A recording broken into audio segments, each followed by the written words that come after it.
So the recording has started, please.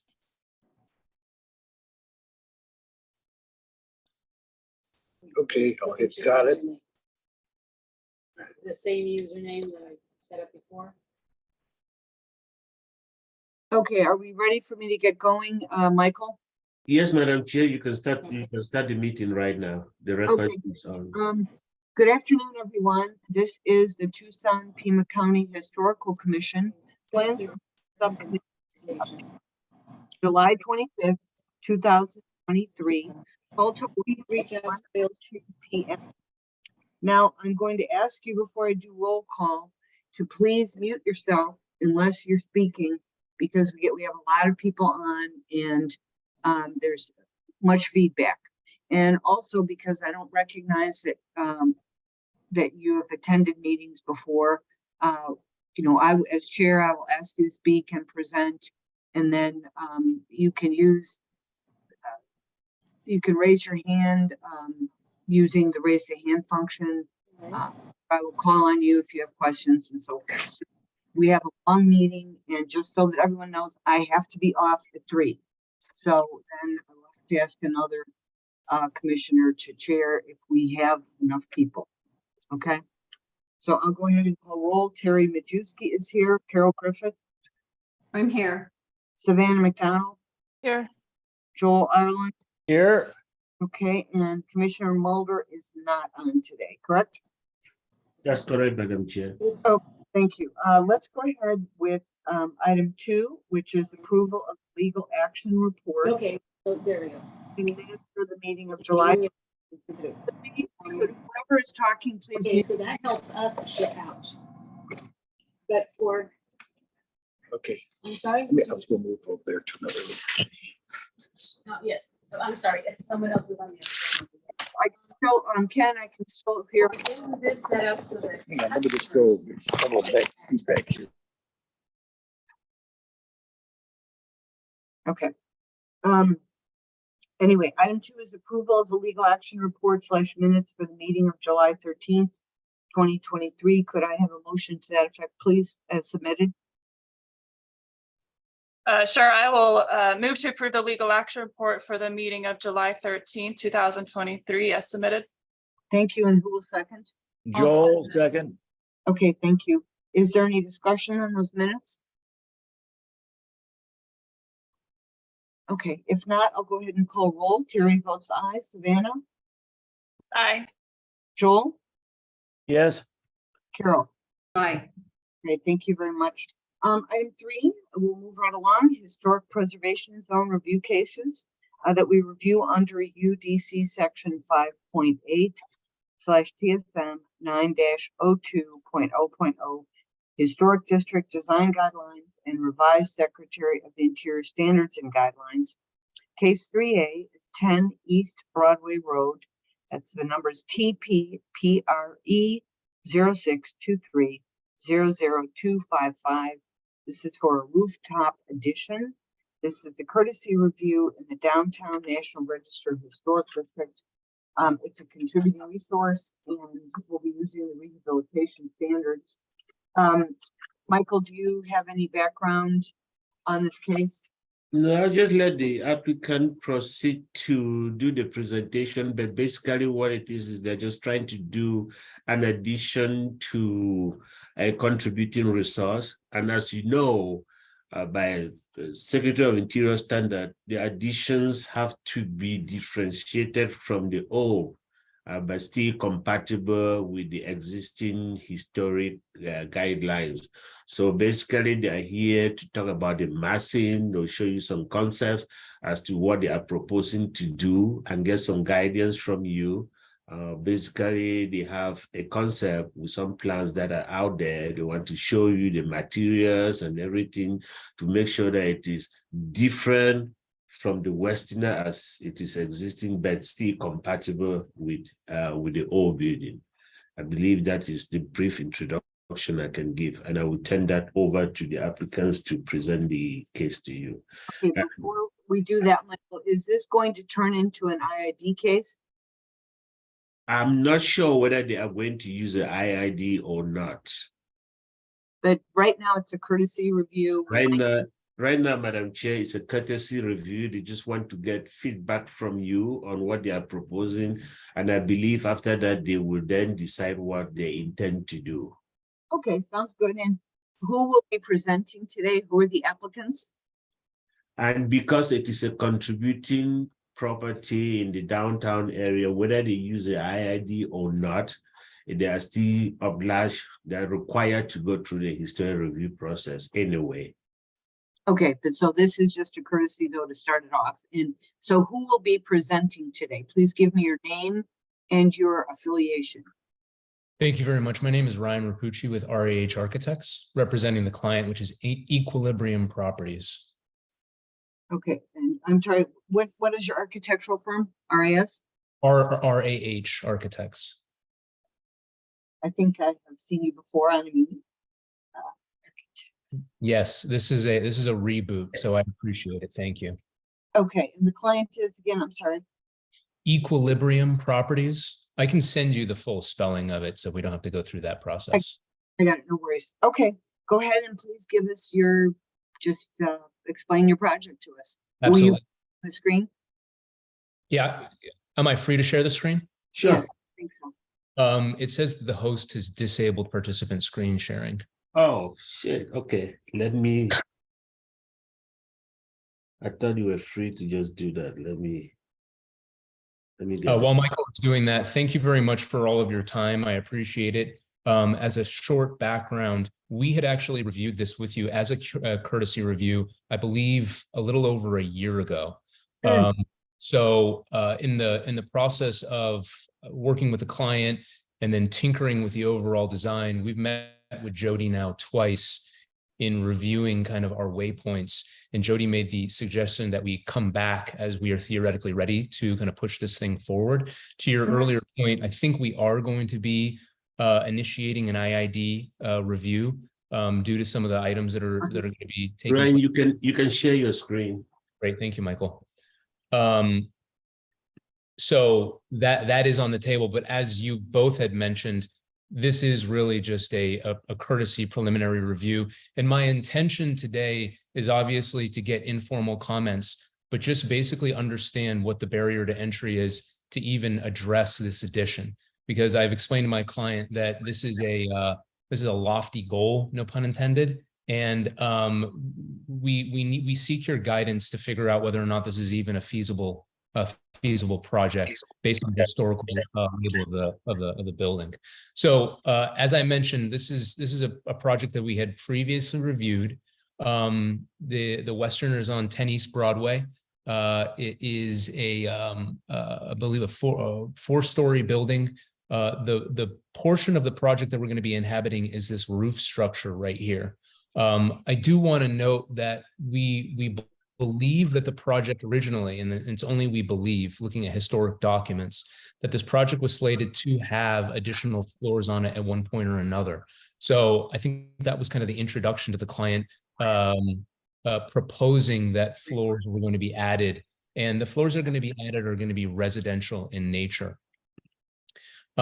So just again, briefly walking through it, the project is going to be composed of a number of residential loft units that are placed on top of the building. And the configuration is going to be set back so as not to compete with the overall face of the historic architecture. And that tiered elevation, we're hoping, is going to not only distinguish it from the existing building, but also conceal it as best as possible.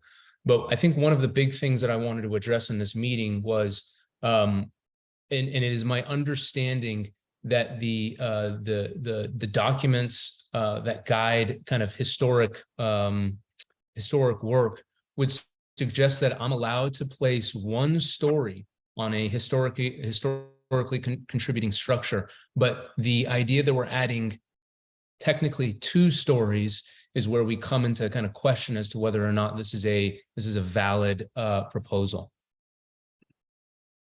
So these are just some renderings basically showing from an aerial view what we're trying to achieve. As you can see, this is kind of that 2-stepped configuration. And then we're going to get into some more detailed images, but these are just kind of rough rendering images on what the current configuration is existing, and then what our proposal is going to look like when it's placed on top of the structure.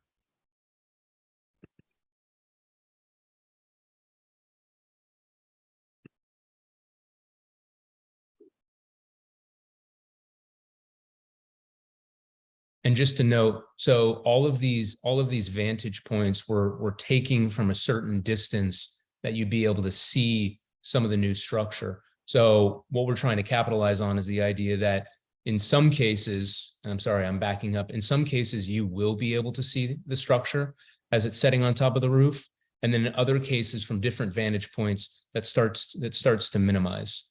And this is taken actually from the southwest street elevation, and you can't really see actually what's taking place on top of the structure based on the vantage points from the street. And then based on my conversations with Jody, we decided to do some photo overlays of photographs taken from the street from those similar vantage points with the structure placed on top of it. So again, this is taken from the northwest corner. As you can kind of see, it's further back on stone, and you can start to see the structure as it's distinguishing itself from the building. One of the things that we just wanted to present again informally was materiality.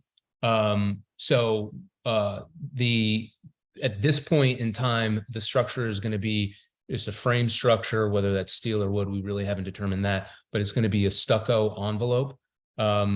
So that is, we're going to start playing around with colors if this is a viable solution, as to set it back from the building and allow it to either disappear or distinguish completely.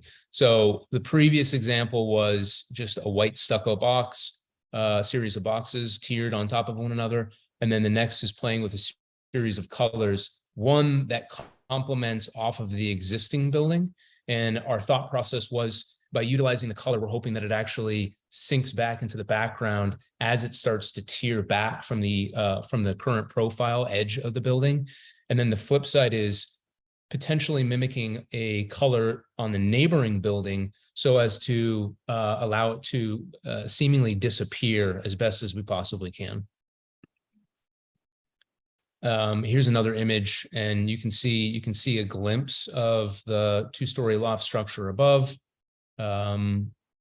Again, in our opinion, it doesn't compete as you think it would with the historical building, and sets back. And again, a series of color iterations that may help to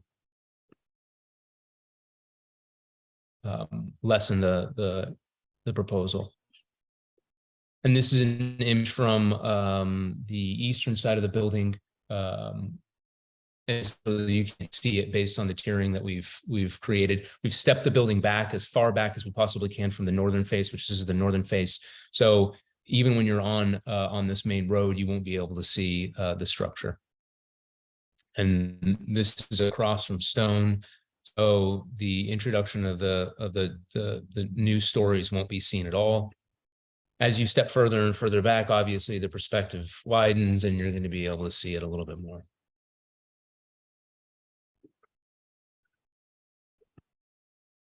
And that is all we have. So, Thank you, Ryan. yeah, any questions or concerns? I'd be more than happy to answer any points. Yeah. So, commissioners, do you recall this presentation? I do recall it, and we discussed it. And so what is different now, Ryan, from what you presented to us before as a courtesy review? To be honest with you, not much, other than the fact that we're starting to talk about hard surfaces and actual materiality. The previous presentation that we made was very conceptual, where we were showing a series of translucent orange boxes stacked on top to really provide the board with an understanding of what we were doing. Now we're starting to address what the architecture might actually look like in our attempt to, one, as Michael mentioned, distinguish from the existing structure, but also make it disappear back as far as possible. Right. So So basically, the orange boxes you had before were in the same configuration that you're showing, or is it more developed in terms of your build out on the top there? They were generally speaking in the same configuration. They stayed within that loft-like style that was tiered back into a 2-floor configuration.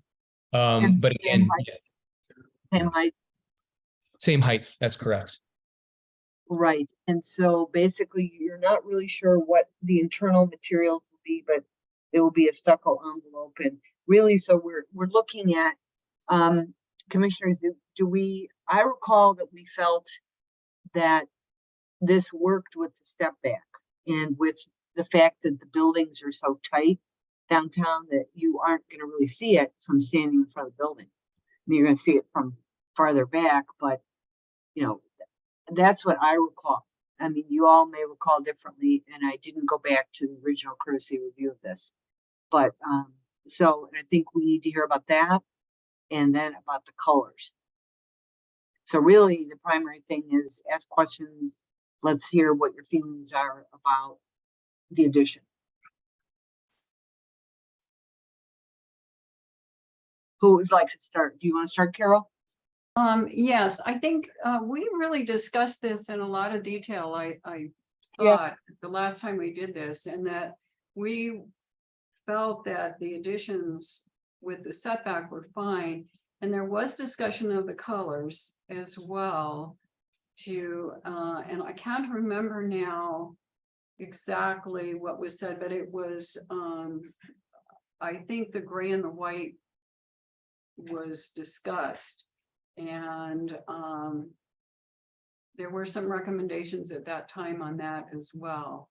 So I guess I'm not sure, kind of to echo some of Terry's questions. I'm not sure what we're really looking at this time because, you know, we already gave our opinions about recommendations about the setback, which is, you know, you have here. So I don't know. And if I might put just a small point in there, I think because of the time frame that had elapsed between the previous meeting and this meeting, it suggested that we come back and present, especially present something that had more materiality in terms of architecture rather than just kind of these nebulous boxes. And again, respecting the board and the position, I wanted to make it very clear to the client that this was a large proposal, and I wanted to get, while it's informal, a sign off from the board that this was a seemingly viable proposal to put 2 additional floors on this contributing structure before going forward. Yeah, well, Ryan, we can't give you, we can't, there's no motion. No, I completely understand. I'm saying informally, just kind of getting a feel for the crowd, so to speak, Right. saying that this may be appropriate. Right, and so have you or Jody spoken with SHPO about this, the State Historic Preservation Office? No, we have not. Okay, that may have been one of our recommendations, but I really feel that, I mean, I personally don't have an issue with, I mean, in seeing this develop a little bit more. So you're talking about this placement pretty much where you have it on the design right now. And then it's really a matter of, does anyone recall what we said about the colors?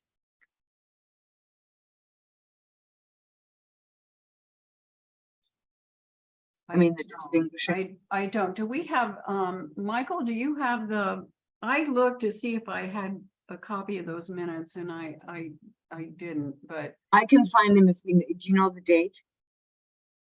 If we know the date, I can find it. I don't recall the date that we did that review. If I know the date, we can find it. Yeah, because I You think know, our recommendations would still hold today. You know, based on the presentation we've seen. Do you have any idea what date that was, Ryan, when you came before us? Yeah, let me look through my files real quick.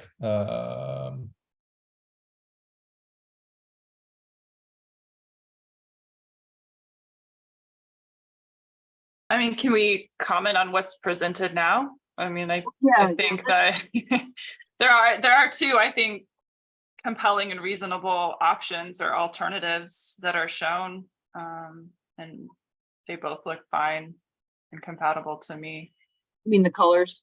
I mean, there's rationale for each that makes sense. I think I probably prefer the gray just because of, it's more in keeping with the existing building and speaking to that relationship. But I think there's the beige and tan is also And that's, nicely. It's interesting how it picks up, it connects with that other building too. Mhm.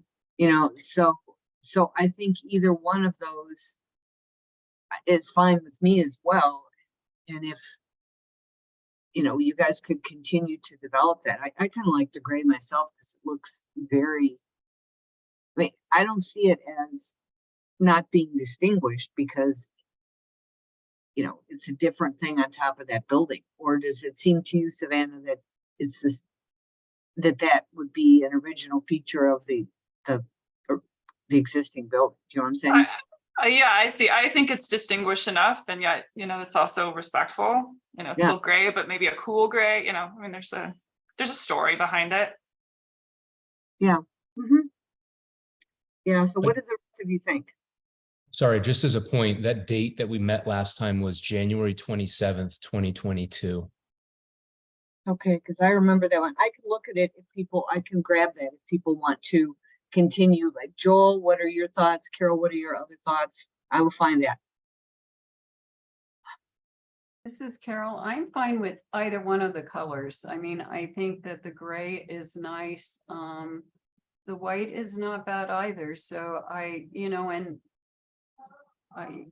know. I think it's, I think either one would be fine. I have nothing.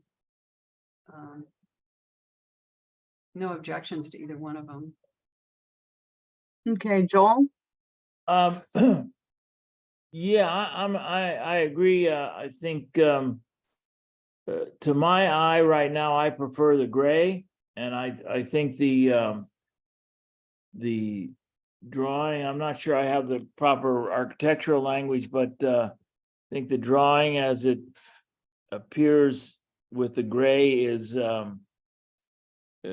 really just a good way to present that building, and is in accord with the historical nature of the contributing property. So it seems to me this is a direction that can is proper to pursue. Yeah, and Michael, I can't pull it up as easily as I thought because of where things are stored on my new computer. I'm going to send it to all of you right now, Madam Chair. Okay.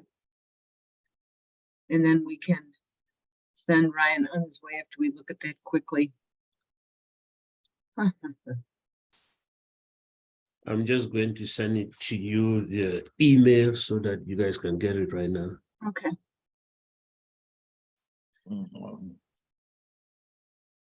Well, we could open a new.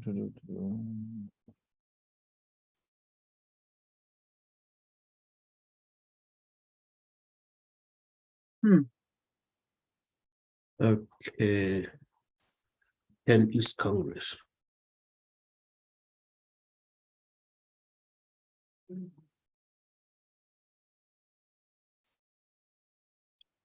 not seeing it come in. I'm sending it right now, Madam Chair. I just sent it to you. Okay. That would appear in our email right now. Yes. Yeah.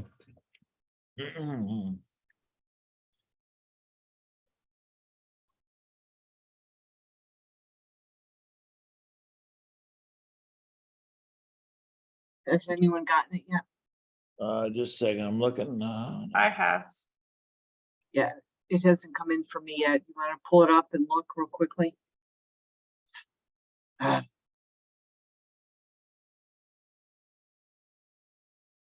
I send it to the four of you right now. Savannah, you got it? I have it, yes. Okay, It's thank you. is it the first? It's the first Got it now. Well, I guess it's their third case, but there's a lot of text on it. Do you want me to just summarize or It's long, yeah. do you want me to screen share? If you want to, yeah, and then we can just do it real quickly. Okay.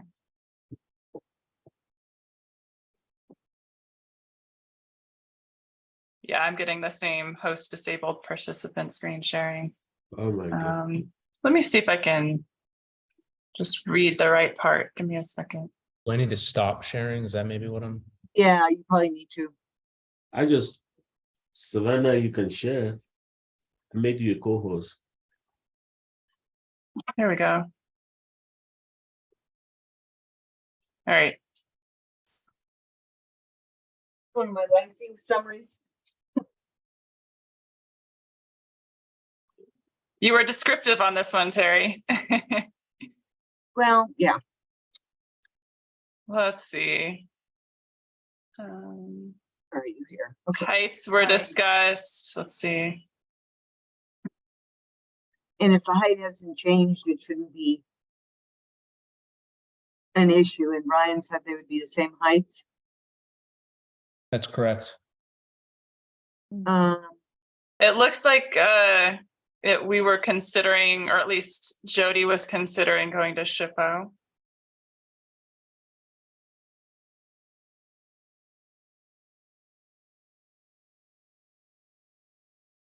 Yeah, but it says that SHPO does not want to be involved in IID projects, so Right. So it's basically what Jody would say, but, and then Carol, I kind of remembered this before Savannah brought this up. But, you would ask about the northeast corner, as you can actually see the addition. I don't think there's, I mean, we did ask, you may want to consider, Ryan, reduce the visibility, maybe by one apartment on the second story or two, but you said you thought you could convince your client to move the second story back. Yeah, and thank you for bringing that up. I think, and just to be completely transparent, my position is I don't want to advise my client to do this project if it's not going to be approved by this board, because they have other things that they can do with the building that's within the envelope. And that being said, I think that northeastern corner or northwestern corner, whatever the viewpoint is, it does present the proposed project much more than any other one of the faces of the building. So I don't know if we want to go back to the image and take a look at that, but I want to make absolutely sure. And again, I understand that there's no motion, there's no formal ruling that you guys can provide to me. It's just informal at this point, but I really want to gauge your temperature on how that building looks, because if that's not acceptable and my client won't pull two of the units back, then it would seem to me that I would advise my client to maybe abandon the idea of adding these stories to this project. Well, not necessarily, because I don't know if Carol still feels that way. I don't necessarily feel that way, and I don't know if other members, and we can't say what we're gonna, I mean, there's no way to say how we'll vote. But the point is, we're very favorable toward it, and it still wouldn't be a problem if you presented further developed plans and something changed and wanted to move it back a little bit. But I don't really feel that I would make that suggestion. And then Ms. Brown doesn't like to mitigate using color. But of course it can be changed, but we're saying that we don't have a problem with either color. Isn't that correct, commissioners? I would say so.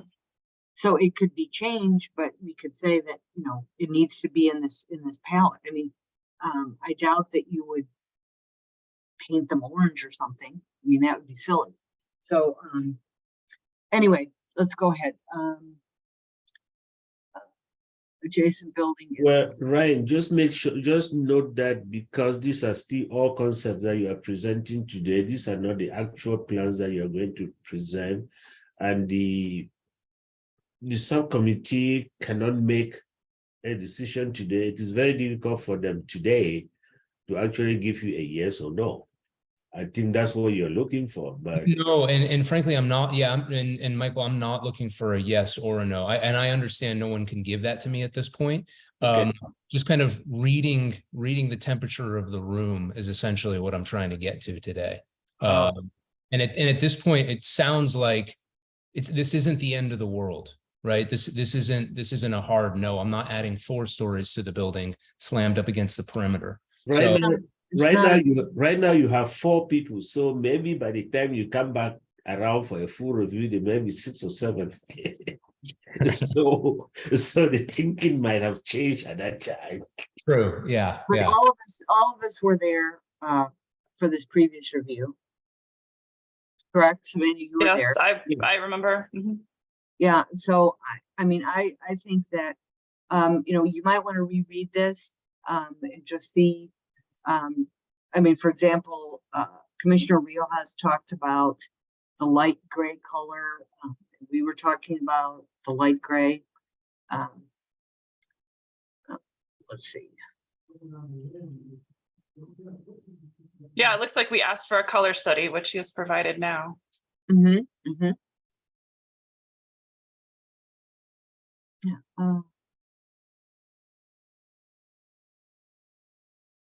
Terry, this is Joel. I just think this looks like it's going in the proper direction. You know, we're not here to design the building, of course, but it just looks like they've responded to our requests and are going the right direction in my mind. And you know, I do have some sympathy. It's just hard to, you know, balance these concerns as people are trying to move forward. We can't design the building, but in my mind, it looks like we're pursuing the right sense of cooperation and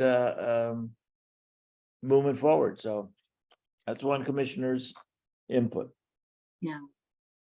Well, I think that in general, we're still okay with the 2 stories and that you have responded. And I mean, without voting, I would say that you're safe to move ahead to the next step for us to review and all the other people to review. Right? Okay. Does everyone else agree with that? Yes. I think that's fine. I mean, you have addressed the color issue. I don't know about that one corner, but it looked like it was reduced, you know, the size of what you originally presented. So I think you're going in the right direction. I really think you just need now to come to the commission and get your yay or nay final. Formal, yeah, the formal review. Yeah. I understand. No, well, look, I genuinely appreciate it. And this is all the feedback that I was looking for. So I'll advise the client accordingly and hopefully we'll take this off. But I really appreciate all of your time and your review on this one. Thank you. Okay. And Ryan, sorry, I didn't, you know, I should have done homework on this to find that, but I still remember discussing this. I remember the case like it was yesterday, but can't believe it was over a year ago. Sure. Yeah.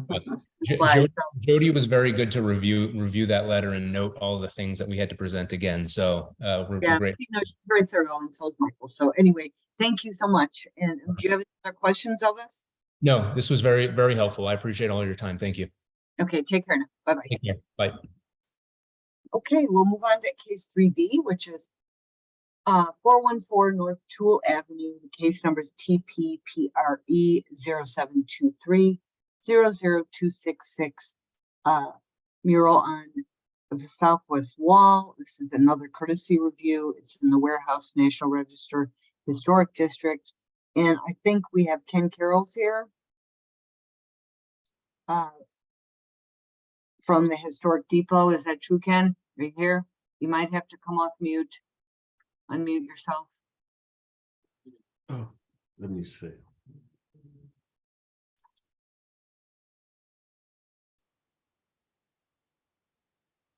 Yeah, Ken, can you unmute yourself?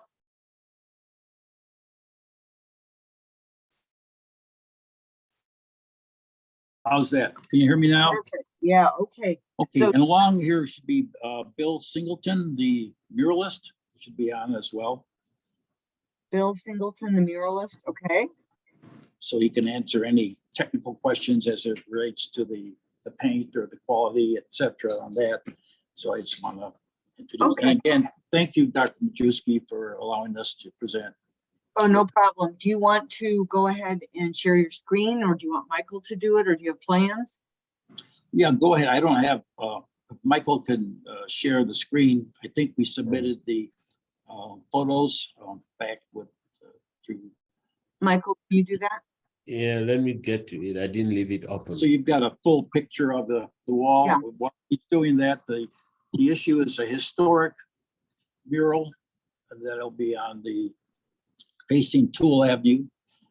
It'll be about 100 feet across, or actually 90, and then 5 and 5 on the side, but 90 feet across and then 10 feet vertical. And bottom line in all this mural is 3 major panels, if you will, sub-panels. And the issue is that the concept is the historic detail, the arrival of the railroad into Tucson. And again, 1880, March 20th was a major turning point, turned the city from 7,000 people to 500,000 where it is today.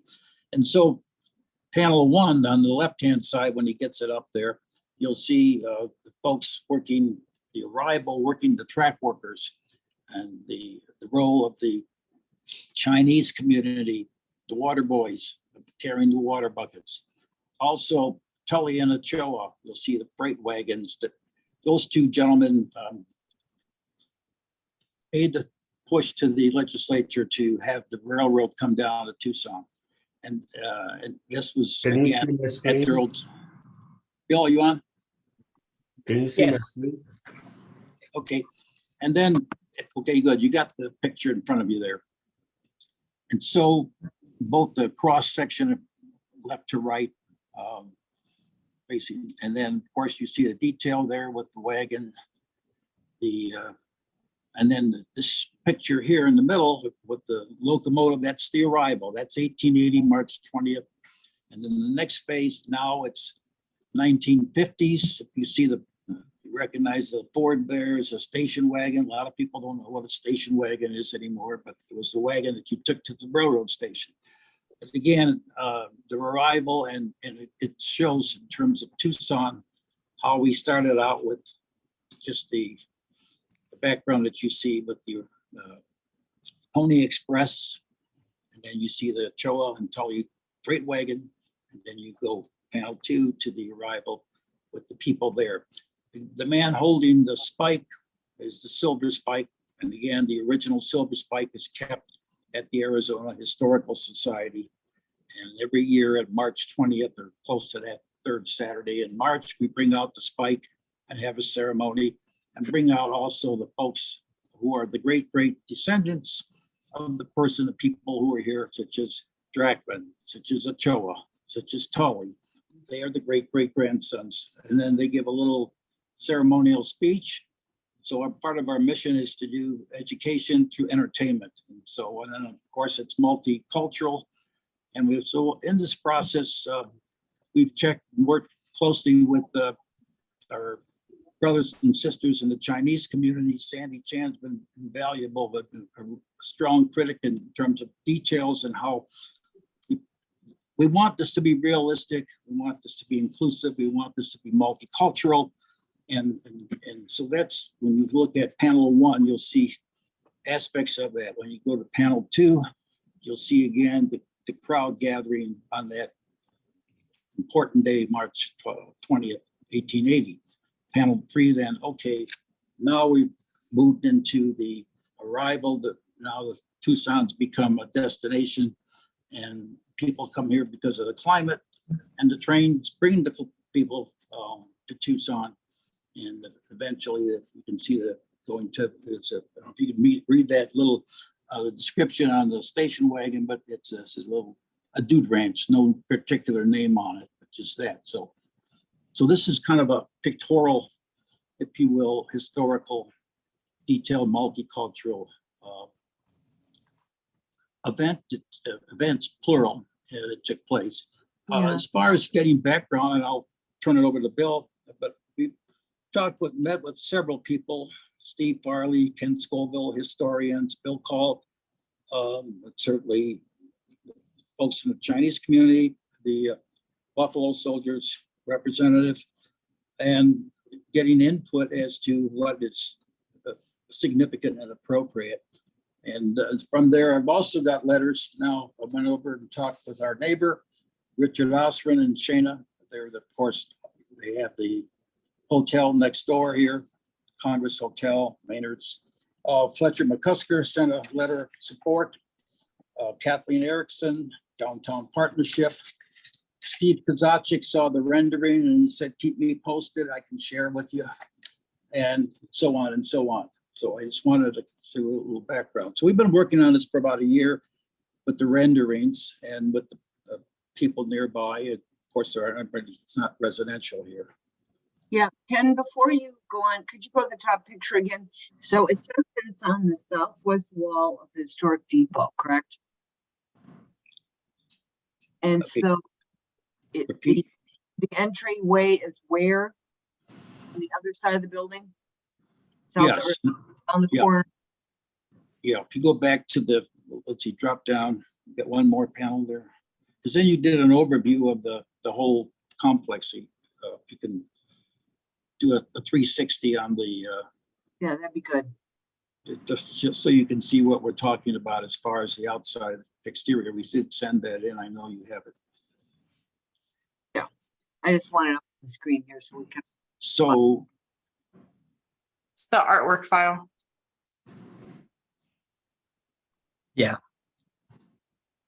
so but just to repeat, the murals facing Tool across the street is Madden, and they place. I think it's been okay. Good. So if you go up a little more, just go down. Okay, so you see the side of the building,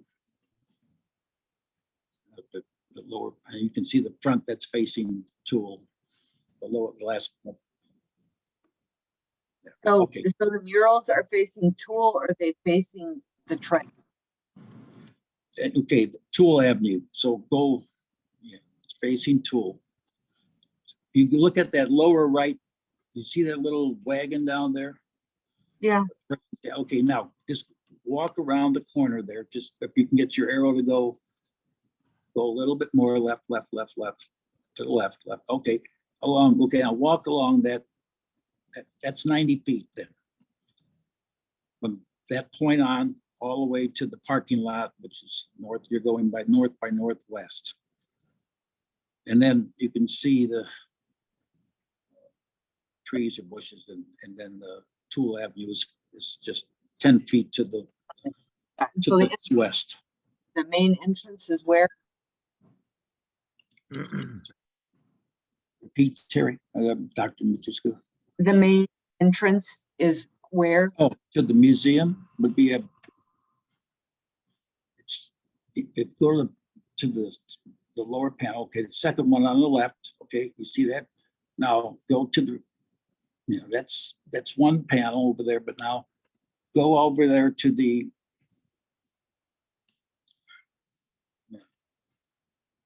Let's go down a little more.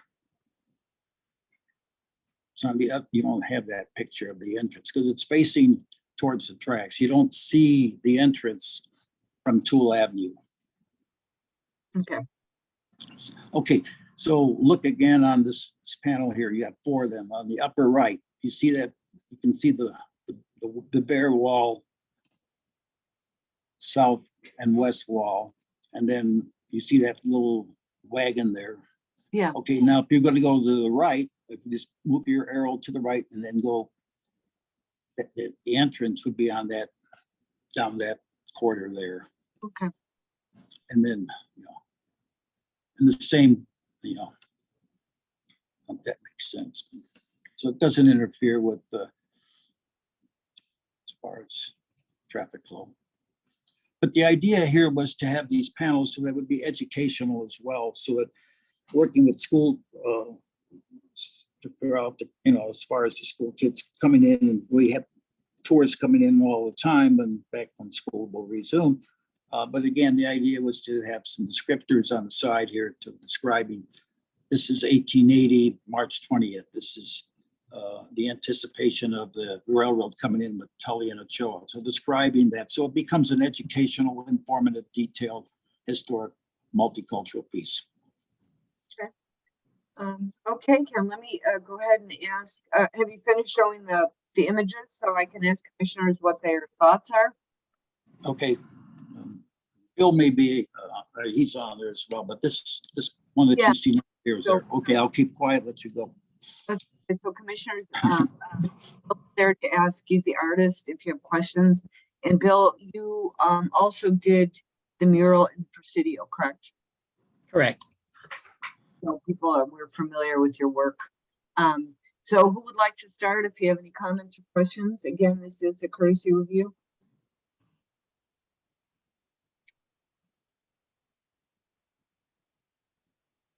Anyone? Yeah, Terry, this is Joel. Go. And we're asking now questions of Bill, who's the muralist. Or Ken, it's Okay.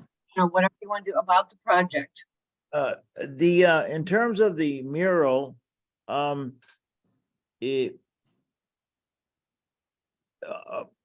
I don't know exactly how to ask it, but are there specific historical persons identified in the mural? And if so, have we found pictures of them? Are we trying to make the representation of them in the mural accurate historical portraits of them, or what is the approach in that regard? Yeah, so this is Bill. So the mostly in the middle panel there, which is the one with the guy holding up the spike, that's the mayor. And we do have photographic reference of the people in there. So the mayor and a few of the people with top hats around who are sort of the local elite Tucson people, we will be representing them. The others, I think pretty much everyone else in the rest of the mural are just, random people, no, but not specific people. I got you, but the more prominent figures are historically Accurate. Yes, they are. Correct. Yes. well. It looks excellent. Yeah, I really appreciate it. I think it's a Thank you. great representation. So I appreciate your work. Thank you. Cool. Thank you. Thank you, sir. Anyone else? Savannah, do you have any comments? No questions. I mean, my original comment was going to be, just making sure that you discussed this with the groups that you actually already mentioned that you discussed it with. So I appreciate that it was researched and that you reached out to the local community for input. That's it. Thank you. Great. Carol, what about you? The murals are beautiful. I think it'll be really lovely. Thank you for your presentation. Thank you, Carol. And so what's your timetable for the project? Well, we're looking at probably weather, of course, is probably getting started around with Bill September and completion by December. In that period of time. Well, it's an amazing project, and I think it will really help people, get a better, especially the educational aspects of it. So I commend you on it, and I thank you for bringing it to us. And it's beautiful, beautiful artwork, Bill. Thank you. Sort of, Thank you. and I looked at it, and so realistic, and so well done. So thank you, thank you. Thank you so much.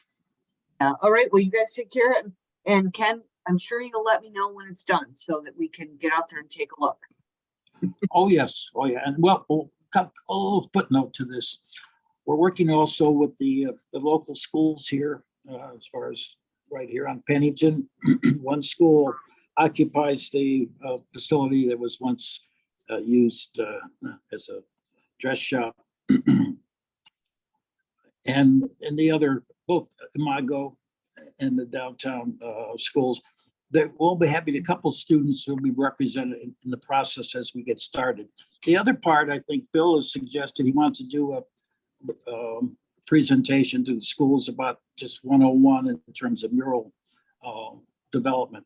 The other part is want to do is have a video slow motion of the process once we get started, maybe every week or so, that we will show different aspects of this, and eventually, so it'll have a story about how this was put together for future. But again, the idea of involving students, at least assisting just a few with Bill Singleton muralists, will add, I think, another dimension of education. And so 10 years, 20 years from now, yeah, I remember when I being a student, worked on this, and so there's some ownership. But the students are going to school just a block away from here.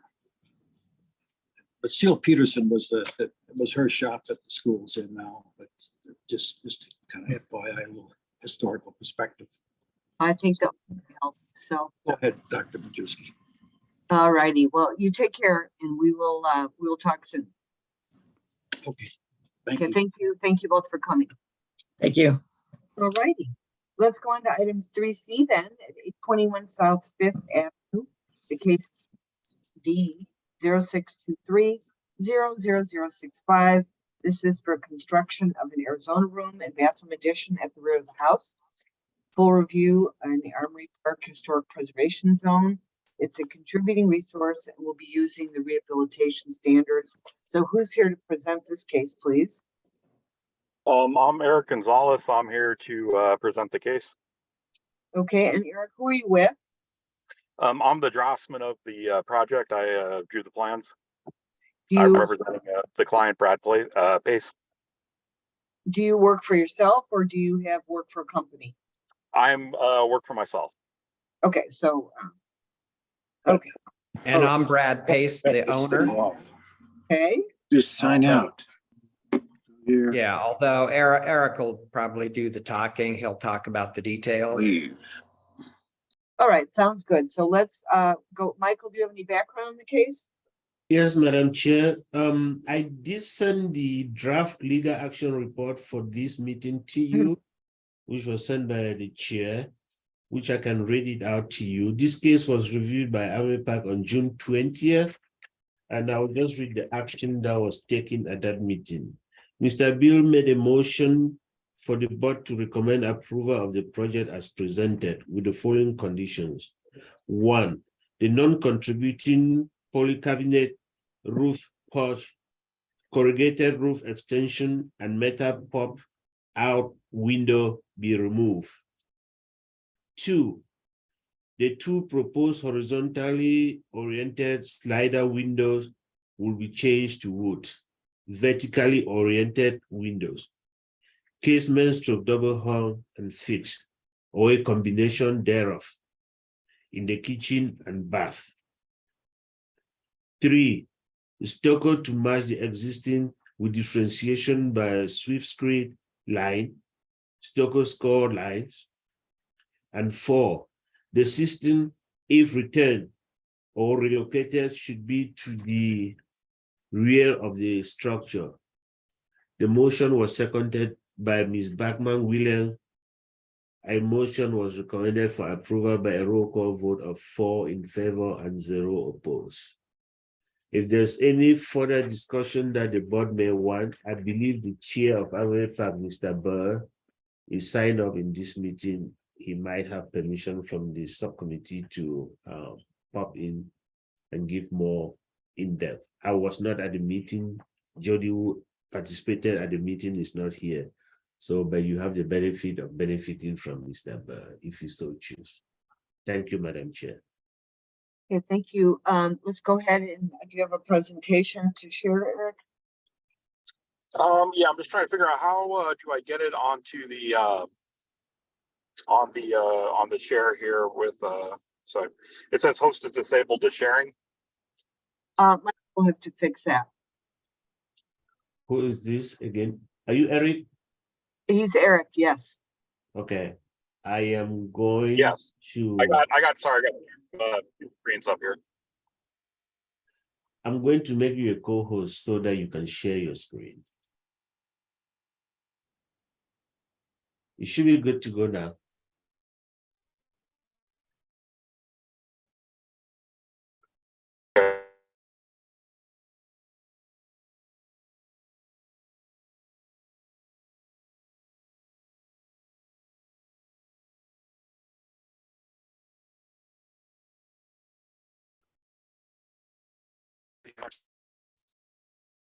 Yeah, Arizona room, it belongs, it's currently kind of dilapidated.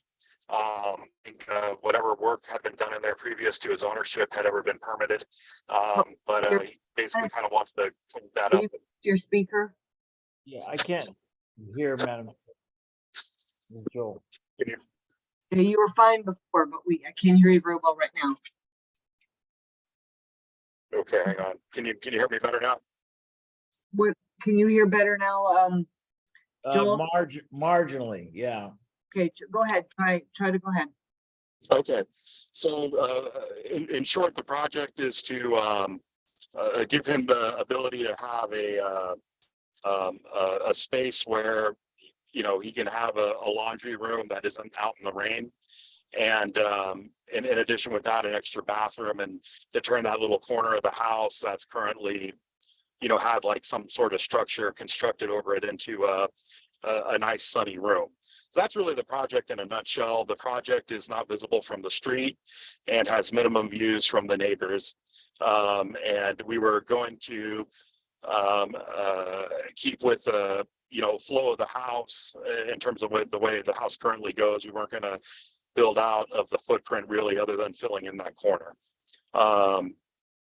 The materials, we were hoping to use a stucco with a painted to match the current house, and the new element introduced would be, you know, kind of a bank of windows that is different from the front of the house. There was also, we were proposing a small porch to be built out coming out of the room to keep sun off of the proposed single light glass doors that that the owner wants coming out of the Arizona room. And there was also there was a bay window which is leaking that we were going to demo and replace with a new window on the existing construction.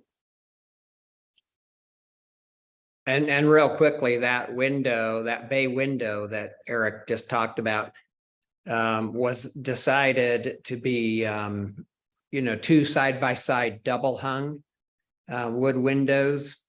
You know, when we went through the Armory Park Historic Review. So that's one of the changes they had talked about. And you have no issue with doing that? Are you okay with that? No, that sounds fine. Okay. All of their changes were, I mean, they made good sense, and everything is going to be done as to their recommendations. Okay. All righty. Other questions? Who's ready?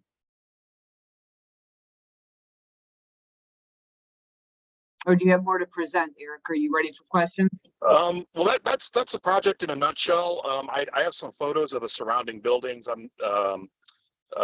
to kind of show that we'd gathered. Sorry, I'm trying to work this thing here. You know, just to kind of give an example of the surrounding houses, and that we were going to be keeping in the character with the neighborhood. Again, our project really does not have any street views, so it wouldn't be immediately visible to any of these other projects. But there have been, you know, various modifications to these buildings over the years that I feel that what we're doing would be in line with. And we wouldn't really be presenting anything out of context with the neighborhood. And we're hoping to be able to match the existing stucco and follow an existing window trim, but the element of the windows would be different than the existing. Okay. In what way? That they would be a bank of windows instead of windows kind of intermittently placed as what you've seen typically in the houses. It would just be a row of windows. I couldn't really find an example of a row of windows in the existing neighborhood, but that would be what would distinguish the addition from the existing house.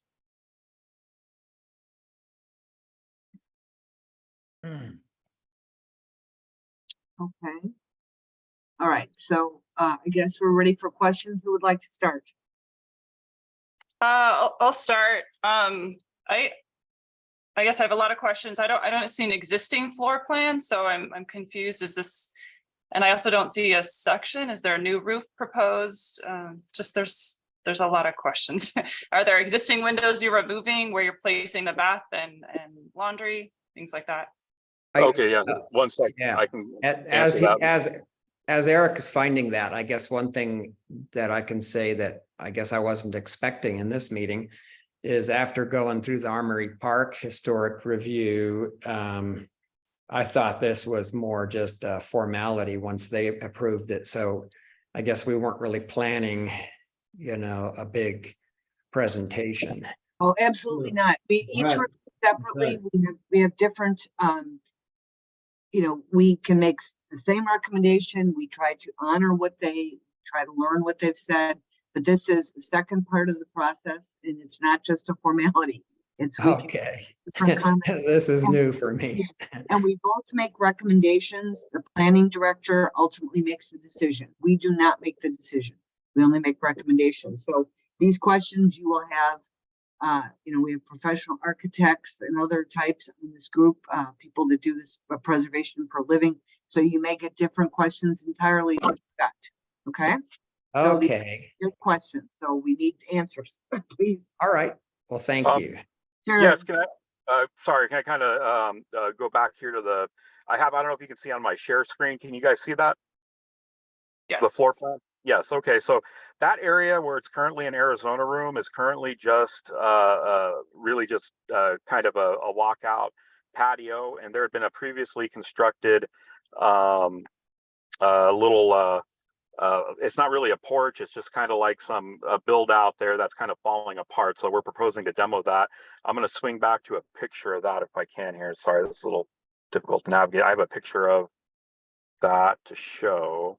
If I can find the picture. There it is. Okay.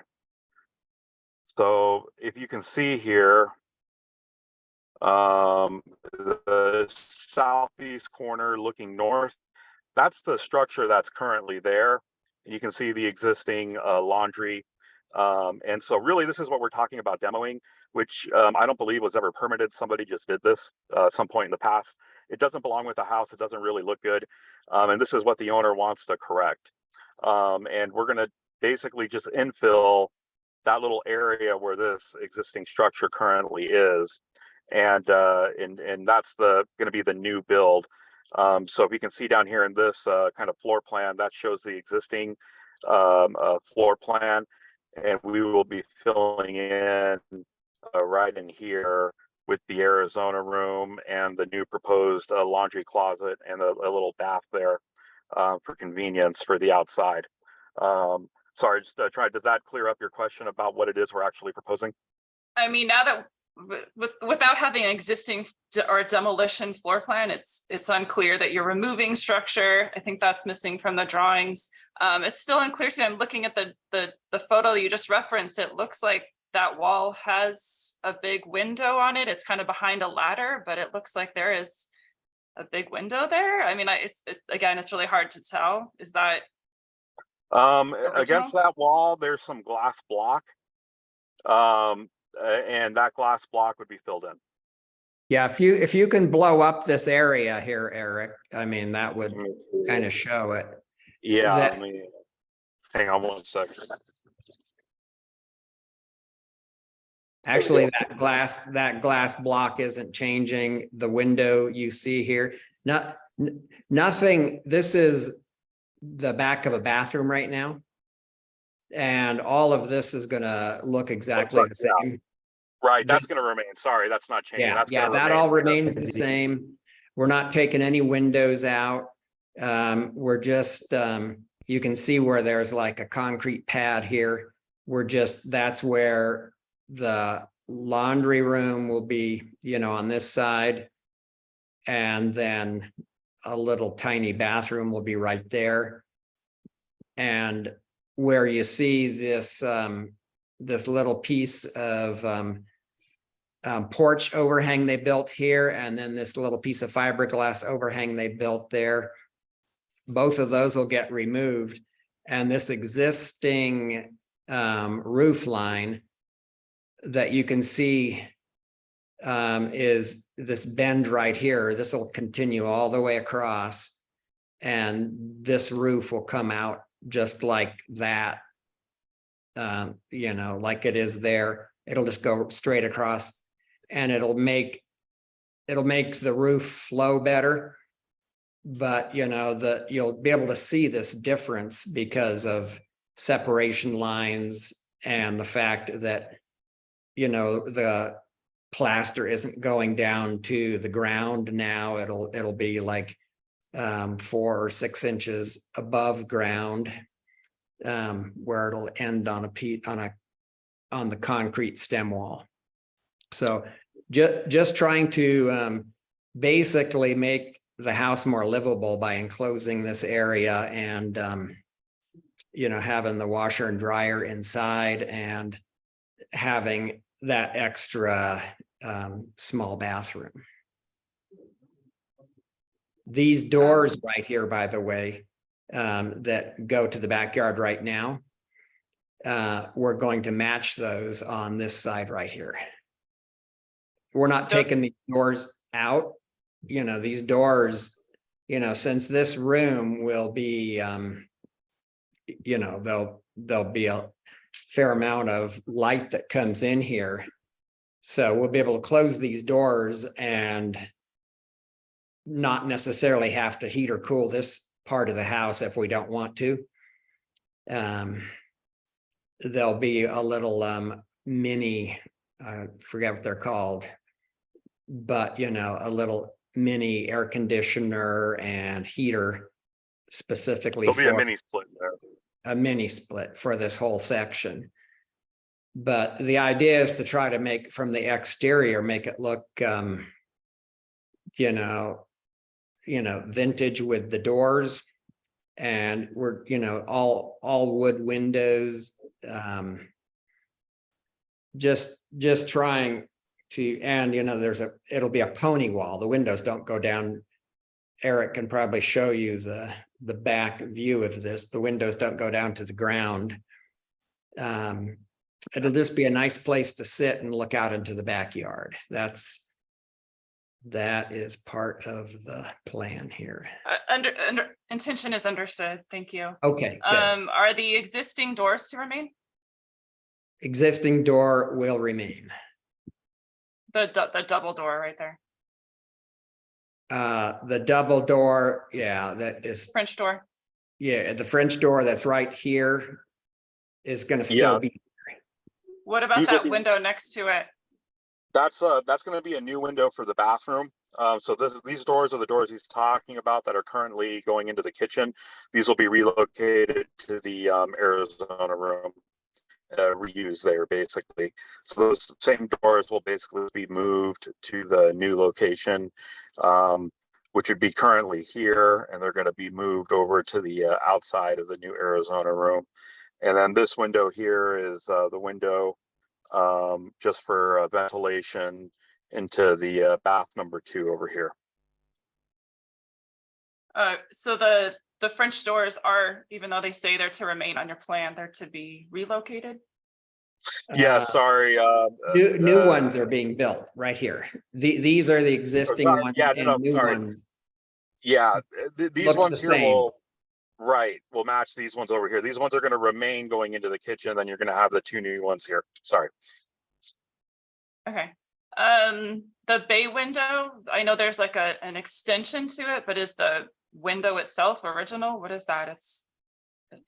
It's like one of those glass or I don't know if it's really, is it glass or is it like a plexiglass, Brad? It's a plastic bay window that was put, you can see it sits on these two concrete pillars that prop it up. It's decaying. Yeah, you can kind of see it right there. You know, So- yeah, So there not, it is. likely not original. No. Yeah, Nothing I added. don't believe it's original. Yeah, this is something somebody put on there, and it's in bad shape and it's leaky, and I don't think it could be repaired because I don't think anyone even knows really what it is. But it's definitely not really from the era. I'm guessing it was added on in the 70s or 80s, and it needs to be either replaced or removed. This is where we would have a pair of double hung windows to not Interesting. have one big piece of glass. And then structure wise, you're coming off of the existing roof at a different angle. I mean, there's not really a No. drawing that captures that, or you're matching the elevation of the existing and the slope of the existing. We're matching the existing Ramada roof? slope. Yeah, let me get You back to the, yeah. So it's gonna change the pitch slightly, but it's essentially coming off the same existing roof, and it's the same pitch that's currently over the kitchen. So the roof line, we're just carrying on what's currently over the kitchen across. So it changes coming off the back of the house, but it's in line with what's currently over the kitchen. So we're just following, we're going to set our joists to match what's currently over the kitchen and carry that across to infill that. Okay, and then you talked about a weep screed too. I don't see that in the elevation. Is that, but that is the intention with the new versus That's old? the intent, yes. Yeah, that was one of the changes that Armory Park mentioned, and so we're incorporating that. Okay, I mean, I feel like everything you're saying is fine. I'm I'm an architect. I want to see it in the drawings. That's just my issue. But I think there's quite a bit missing there. But I think what exactly do you want to? Yeah, sorry. What exactly can I provide? Like you're saying, a section essentially. I think a section showing the how the old roof meets the new. If you are using different types of stucco, calling them out, to distinguishing, or you're matching the stucco but adding a reef screed with a control joint. I mean, I kind of see that here. It says to match existing, but I think Armory Park they were okay with that, but they wanted a weep screed and a control joint. I mean, I think that's fine. Is the paint color going to match? I mean, it's just things like that. Questions unanswered. Then and the existing windows that are to remain, the new window, is that bathroom window, what is that material? Is that a slider? Things like that. They'd made a request there to change that to a I think it's a casement is what they wanted, just because a slider didn't sound wasn't consistent with the double hungs around the house. So that was one. We could change. Yeah, we're going to change that to a casement. We are saying that we're going to match, light sand silica matches close as possible. But would you want the color added onto the plans? I guess I just wanted to know if it was the same color as the rest of the house, or just want to know the intention. Yeah, no, the intention would be to match the color of the existing house. I mean, sometimes what we recommend is just going a little bit farther. I mean, if you want to match the color, maybe the stucco texture is slightly different, just so there is some really strong distinction between original and new. It can be pretty subtle. Well, I guess to me, keeping the texture of the stucco similar would make more sense. Would it be more sensible if we did an offset color for the new color? Would the committee favor that more than matching the existing color? Or maybe change the stucco so that there is a different stucco in other portions of the house, you know, that is it's a slightly different color. And it's smooth. So we could do that for this edition, and that would look nice, I think, and it would look very different than. Differentiate. What does everyone think? Uh-huh. Yeah, If I'll let that's the good. rest of the board, I mean, I think I spoke everything that was on my mind. I'll let everyone else think. I mean, either is fine, like personally, it's kind of just you as the owner and the design team kind of just finding some way to distinguish. That's all. Okay, because I'm open. You know. Savannah, I'm probably going to ask you to make the motion after we hear from everyone else. I think it's very appropriate for you to say that the plan should be updated because they should have been included originally. Oh, one other question I had was this. So there's another roof structure that goes out over the exterior doors, right? Kind of in the opposite direction, and the flat roof. Yeah, right a there. little build out. It's kind of like a little, it's not quite a full porch, but it's a little bit more than an awning or an eyebrow to keep the sun from beating on those doors and to keep, to give the owner, you know, so they don't walk out directly into rain during the weather. Yeah. So What's the and material this of it? exists on different parts of the house currently. There's little build outs of these porches, and you see this throughout the neighborhood.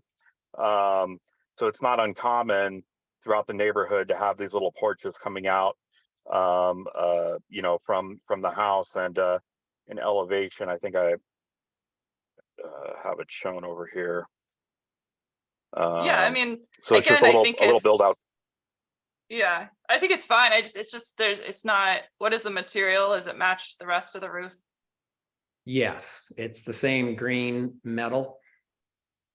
And we're proposing wood columns to match the existing wood columns that are on the house, and I can note on there to for the roof to match the metal roof also to match there.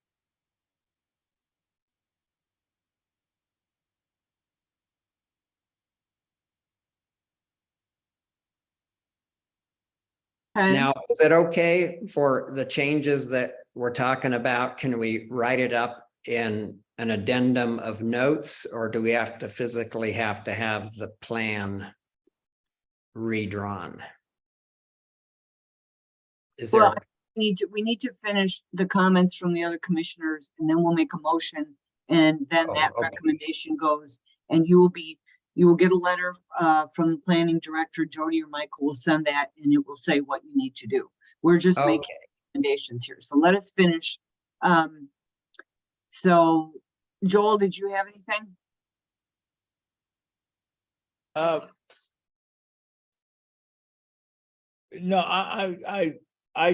many of my concerns, I tracked Savannah, so she sort of wrapped them in. So, and I had some questions about the bay window, but they were answered too. So, I'll just turn it over to the next commissioner. Okay, Carol, do you have anything? Yes, and I know Savannah sort of touched on this, but I guess I didn't totally understand. The block, there's two windows that are going to be enclosed within this addition that are on the back of the house now. There's the block, and the other looks like it's a 6-pane, or it might be block. I couldn't tell from. Oh, it's a 6-pane. You're right. And what's happening with those? Are those coming out? Were they original to the house? Are they? They're both staying. Yeah. They're both staying. They're incorporated. They're not shown on the plan. That's why I wondered. Okay. Yeah. We can add those to the plan. This window right here is staying as well. So both of these windows are going to stay. Nothing changes on this wall. Okay. Yeah. It looks like the wall bumps out a little bit, like that glass. It does. Block is curved. This is a shower, and for some reason they bumped it out. And so that stays as well. Okay, so that's going to stay in the original. That needs to be shown on the final plan. Because your final plan doesn't show a bump out and it doesn't show the windows either. At least it didn't look that way when I was looking at it. Can we go back to your plan? Yeah, no, I don't think it's represented there, but I'll add that to the plan. 1 second here. Get back to the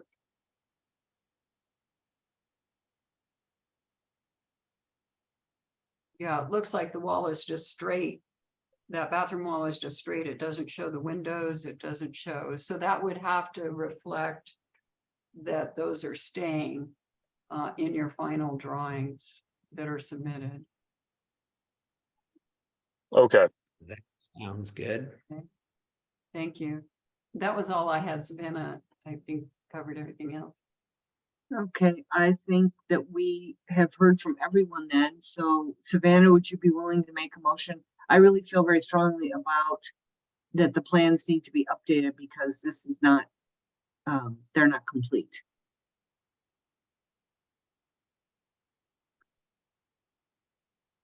I can. I was just looking back at Armory Park. They made a comment about the cistern, and I didn't quite follow that. Could you just touch on that real quick? don't know. I can tell you, yes, that, so they were saying if you're planning on keeping it, to keep it on the back of the house, but the answer is no, we're not planning on keeping that. We're trying to redirect all of the drainage further out into the yard. So that, yeah, so that cistern is gone. But then shouldn't that be noted on there to be removed? Or is it on the map? Well, it's not on the plan anymore, but we can say it's being removed if you want. What do you think, Savannah, that it's clear? Yeah, I mean, I started drafting my a motion, and one of the notes is going to be drawings be updated to include detailed existing floor plans identifying all demolished items such as the shade roof addition, the cistern, and the original bay window. And then, but also clarifying the conditions to remain, such as existing windows and glass blocks. So I think I covered it. If that sounds okay, what I just sent sounds okay to you guys. I'm good with that. What about the rest of you? Yes, excellent. Thank you. Carol? You're on mute. That's fine. Thank you. Yeah. And so that basically is your take on answering the comments from Armory Park, correct? Mm-hmm. Yeah. Yeah, it's a complex one, so go ahead. Go ahead. Wait, one more point. The Armory Park was saying that the windows for the bay window and the bathroom are wood, but what are you proposing for the new? Are those also wood? They're all wood, yes. Okay. Yeah.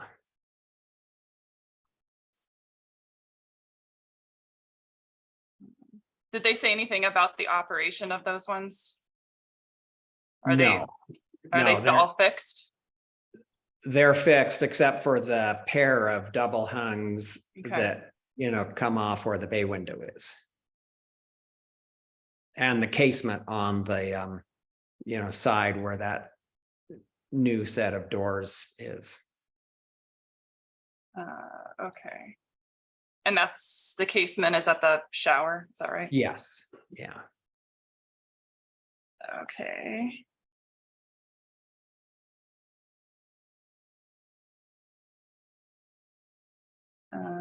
Almost ready. Give me a second.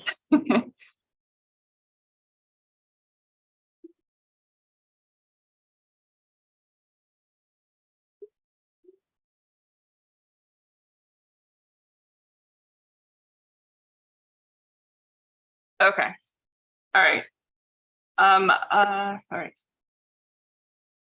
Go back to the agenda. On the matter of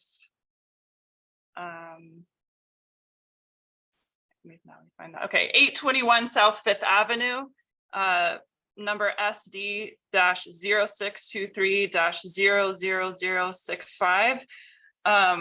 I move to recommend approval of the project as presented, but with the following conditions, which are that drawings be updated to include detailed existing floor plans identifying all demolished items, such as the shade roof addition, the cistern, and the non-original bay window, and clarify items and conditions that are to remain and be preserved, such as the existing windows and glass block. That the replaced and the new windows all be wood with the bay window replacement be double hung, and the new shower window be casement, and that the drawings be updated to call out all materials and finishes of the new construction, including the distinction in the stucco design between the existing and the new, not limited to the weep screed and the control joint, but also the stucco finish, and then as well as construction of the new roof. Is there a second? This is Carol. I'll second. Okay. Is there discussion? If not, I'll call roll. Terry says aye. Carol? Aye. Savannah? Aye. Joel? Yes. Okay, it passes unanimously 4-0. And Michael, could you please explain the next steps to the presenters, please? Sure. So what is going to happen from here is that myself and Jody, we are going to take the recommendation from Armory Park and this recommendation today to our director. The director will make a decision. We are going to craft out that decision letter. It will be signed and sent to you. On that decision letter, you are going to see a set of conditions. Some of them will probably be conditions that were given by Armory Park, and some of them will be the conditions that are also recommended at today's meeting. But once you see the decision letter, you will find the final conditions. And if you need to revise the plans, you will then resubmit the plans with all the revision as stated on the approval letter. As soon as those revised plans are submitted, myself and Jody are going to look at those plans to make sure that you have satisfied all the conditions. Then we'll approve those plans, and then you will proceed to the permitting process. That is the step that we will follow next. So you will be waiting for the approval letter. As soon as you get it, you will then look at all the conditions, and I say all of them. Make sure that you revise them. So when they come back to us, we are looking at it to make sure that you have everything that is required. And take note, the historic review process is only part of the permitting process. So but you cannot pull a permit without going through this. Once this is concluded, you will then go to the permitting process. If you have any questions, feel free to contact me or to contact Jody. And do you have any Okay, questions? thank you. Yes.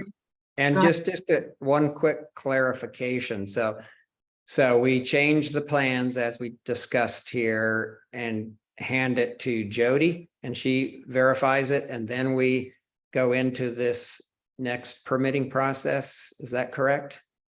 That is correct.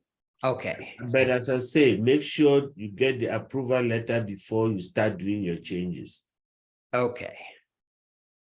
Or you start doing your revision, so to say. Yeah. And it's not instantaneous. It will take a week to 10 days. Okay. And then Well, as soon thank as you you. get the Thank you, approval everybody. letter, and then as soon as you get the approval letter from the director, there is a 14-day appeal period within which you can appeal the director's decision. Should it be denied, you have 14 days from the day of the approval letter. You can appeal the director's decision. The Armory Park can appeal the director's decision, or the plans review subcommittee can appeal the director's decision. After those 14 days, if there's no appeal, then you can proceed to the permitting process. So there's a 14-day of a waiting period after the decision is made. Okay, well, good. It sounds like right after the monsoons, maybe. Okay, so Good deal. just to recap, Michael, sorry, once we submit, my phone's going in and out when you were talking. Can Do you, we have to go back? Eric, can you guys just call me after the meeting and I can discuss this with you? Terry has to leave, and I think the time is Yeah. going to be against us. You guys can text me, email me, or call me after the meeting, and I will explain this in details to you, please, so we can save the time for the meeting. Okay, thank you. Well, thanks, everyone. Bye now. So I need to ask you commissioners, there's 28 minutes and I have to be off in 28 minutes. We have 2 cases and they're both here for review, Michael. Madam Chair, can you repeat that again? So both 3D and 3E are here for review, correct? They're here for review, yes. Okay, and I'm not sure we're gonna get done. We can proceed if I leave, if the rest of you will stay on. I mean, I don't see how I can get out of my 3 o'clock meeting. So what are your thoughts? Please let me know. If we lose the quorum, then we have to stop the meeting. No, we won't lose a quorum if the 3 others will stay. I can stay, Madam Chair. Joel. I can stay. Can you stay, Carol?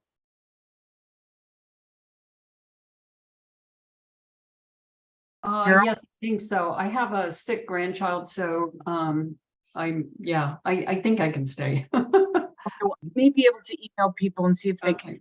till 3:30, but I really feel that it's a problem. But anyway, and if I do, Savannah or Carol, which one of you wants to chair? I'd let Savannah, would you mind?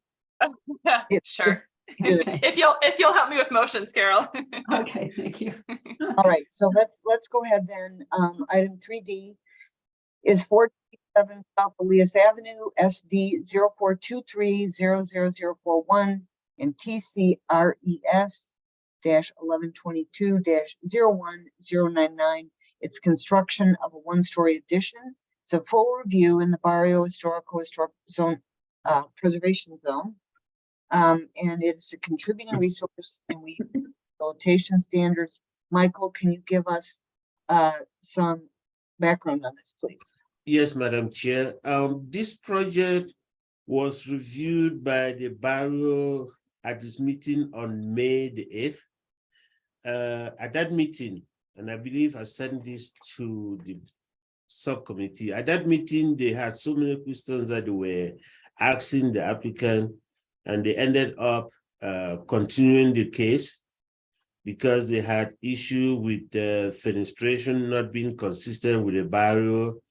And they made a recommendation here at that meeting that a motion was made by Deronzo to continue the project. He recommended that the plans are revised to show a solid CMU or masonry construction to solve the clear story issue with the skylight on the west elevation, to reconsider the transom above the double hung windows in the rear, to change the roofing material to corrugated in lieu of the red tile, and a complete study of the 45-degree corner at the southeast corner. So that case was continued.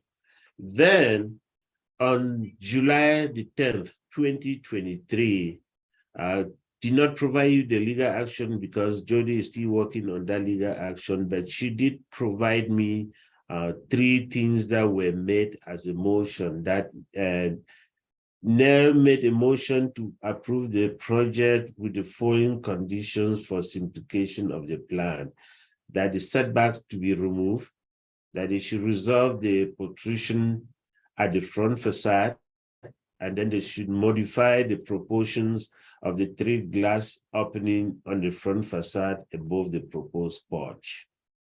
So they move to recommend approval of the project on the 7th.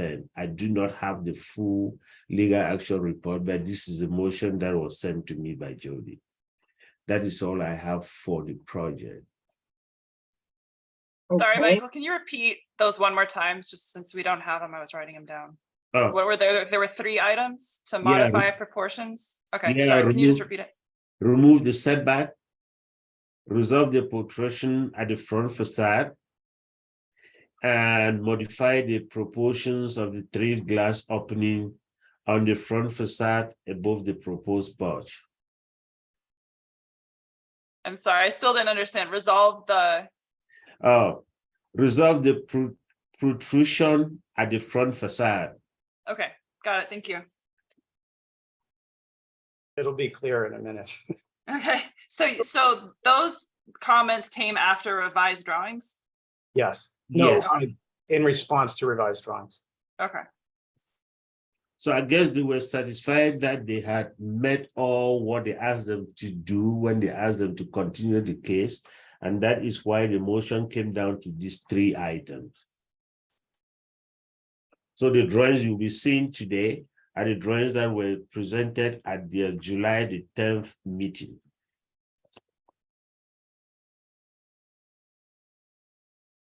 Okay. All righty. So who's here to present this case then? My name's Hope Day. I'm the designer for the project. My brother, Patrick Day, is the owner. Okay. And I'm You want to gonna go- share your screen? Let Okay. me make you the co-host so you can share the screen. And Okay. what was the owner's name again? I'm sorry, Hope.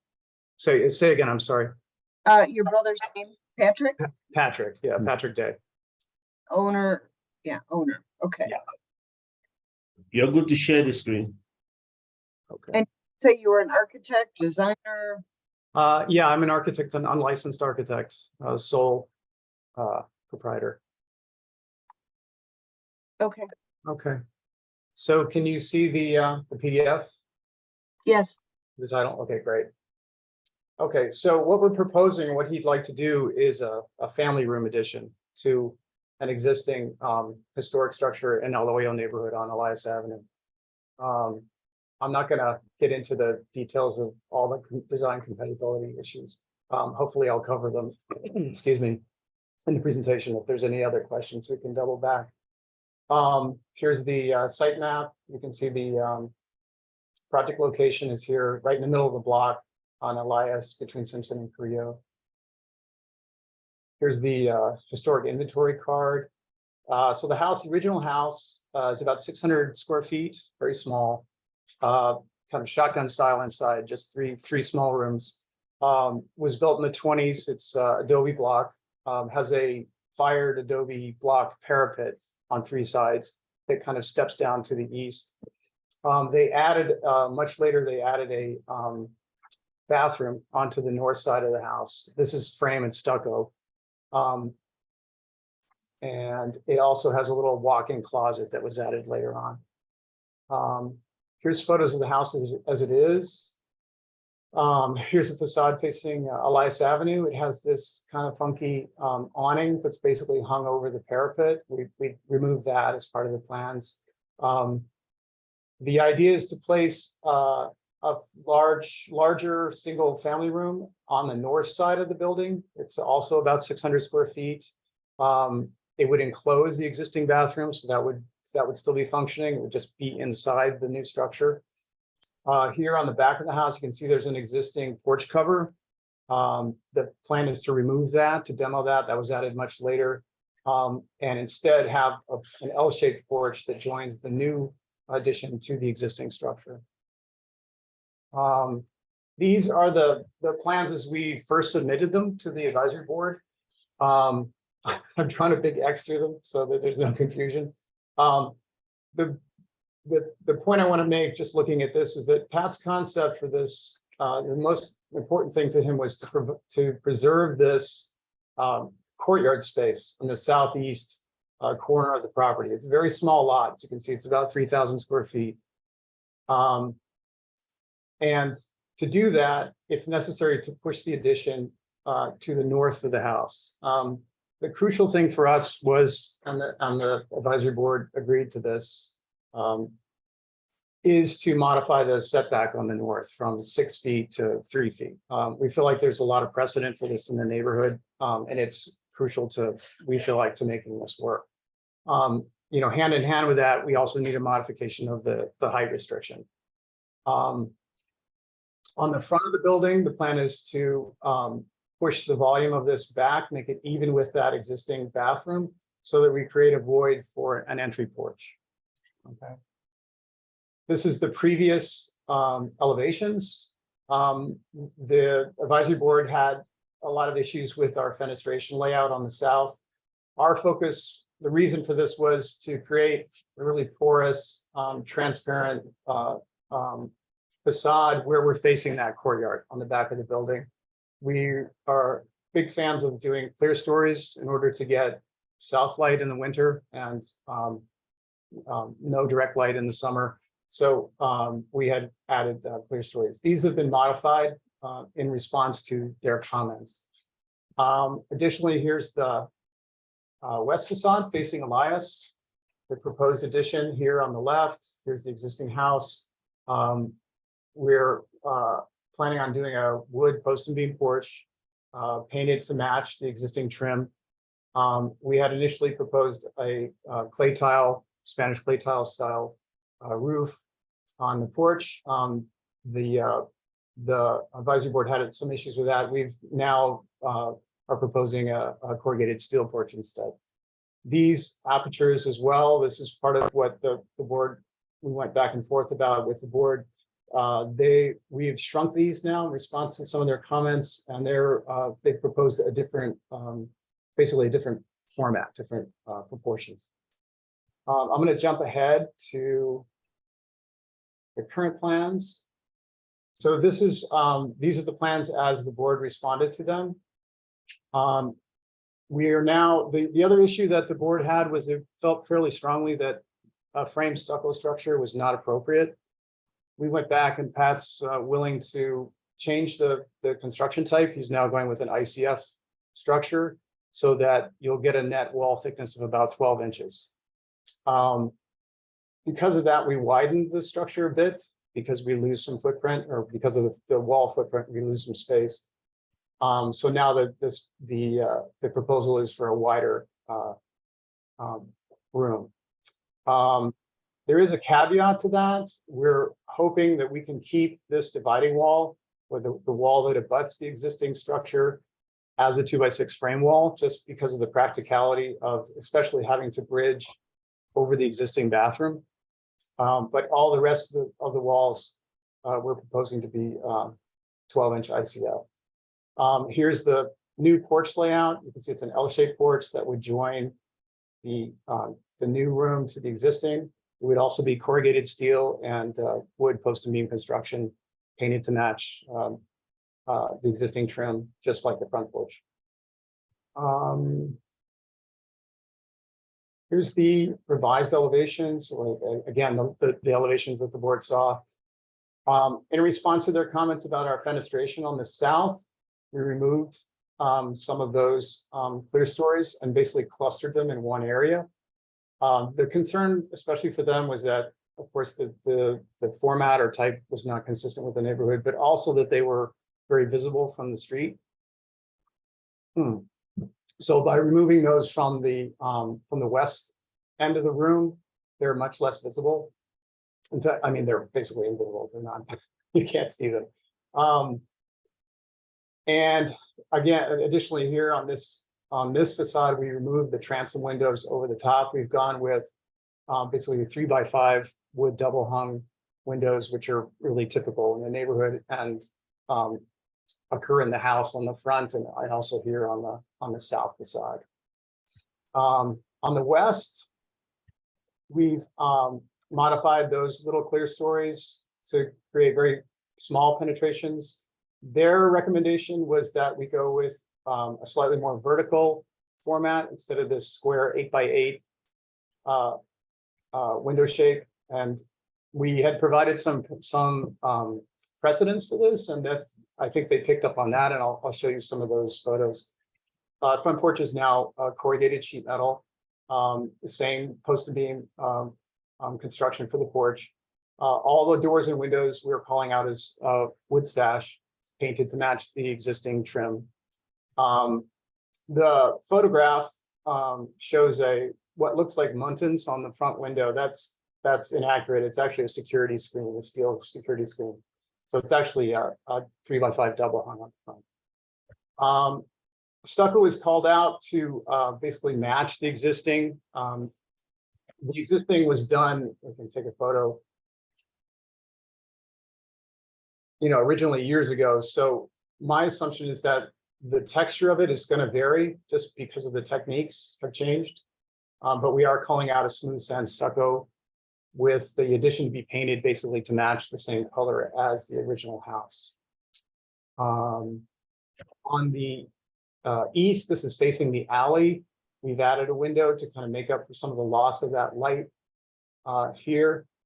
Also another 3x5, and here you can see the porch addition on the east face of the original house.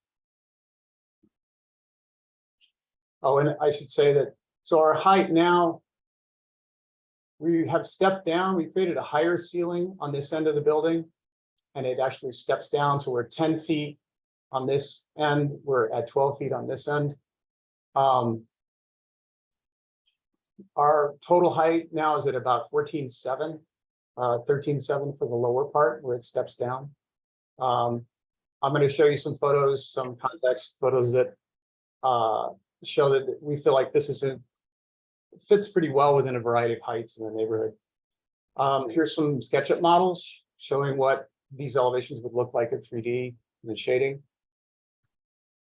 One of the comments was generated after our last meeting, had to do with this little bump out. So the protrusion that Michael was talking about, excuse me, is this little bump out here. We're really not attached to it at all. It was really just a kind of design experiment. I was thinking in terms of how this wall is going to have to be flashed to the existing wall. And the fact that it's going to have to end somewhere and what that might look like. So one of the ideas I was playing with was pulling that wall out a little bit so that the flashing basically had something to die into. Their recommendation was to basically, square that off and get rid of that, clean that up, and we have no problem with that. Additionally, they had a problem with this little jog in. That resulted because we've been trying to sort of balance between a healthy enough courtyard space and healthy enough interior space, sort of blocking those two. So it's been a little dance of sort of push-pull. This is where we have it. They would prefer that we pull it forward so that this is one plane. And we're okay with that if you guys are in agreement. Let's see. These are some of the what we felt were precedents for those small window openings here in the west facade. I know that these are vents, they're not windows, but there is a kind of pattern in the neighborhood, in the zone of small penetrations above the main fenestration on the front of the house. This is not strictly in the zone, and these are both contributing structures, by the way. This is not strictly in the zone on the lower right, but it's just adjacent to it. It's just outside of it. And we felt like, again, this provided some precedent for what we were trying to do. In terms of setbacks, I'm sure you all are familiar with a lot of the neighborhood, the fact that setbacks there are not like they are in the rest of Tucson. So the existing house is here, of course, it has already a 3-foot setback from its south line. The house next door is also just a 3-foot setback. As you can see, just looking around, a lot of houses are extremely close to the line or almost right on it. So we feel like, there's plenty of precedent for the setback modification as we're asking for. The same with heights. Here's some measurements from around the neighborhood. This is the house directly to the south. It's also contributing. All these are contributing structures. It clocks in at about 14.2. It's hard to tell exactly without trespassing. But it's we're at 14.7, so we feel like we're very close there. Here at 408, it's at 18 foot. This is up on the corner. At 412, we're at 18 foot. 421 just up the street, 14.6. So, yeah, we feel like at 14.7, we're not pushing the envelope too much, proportionally or in terms of height. We've also asked the neighbors. Yeah, and another note is that this is the neighbor to the north, directly to the north. And he's got no problem with it. He actually volunteered to help Pat take measurements. There's some photo surveys just of the street here, of course, is our project site. Our addition would sit here to the north. We're basically, repeating the typology of a flat roofed parapeted structure. But there's a wide variety of things going on this block. And we feel like, especially in terms of the front porch, we're altering the entry sequence a bit, right? We're creating a void here and a porch, which is not what the original house has. Some of the others don't, but there are plenty that do throughout the neighborhood that have a void with a porch entry that are also contributing structures. Okay, I think that's it for my presentation, and we'll throw it open to questions.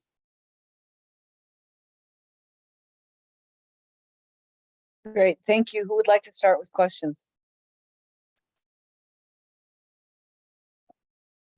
Well, go ahead. I'm sorry, go ahead.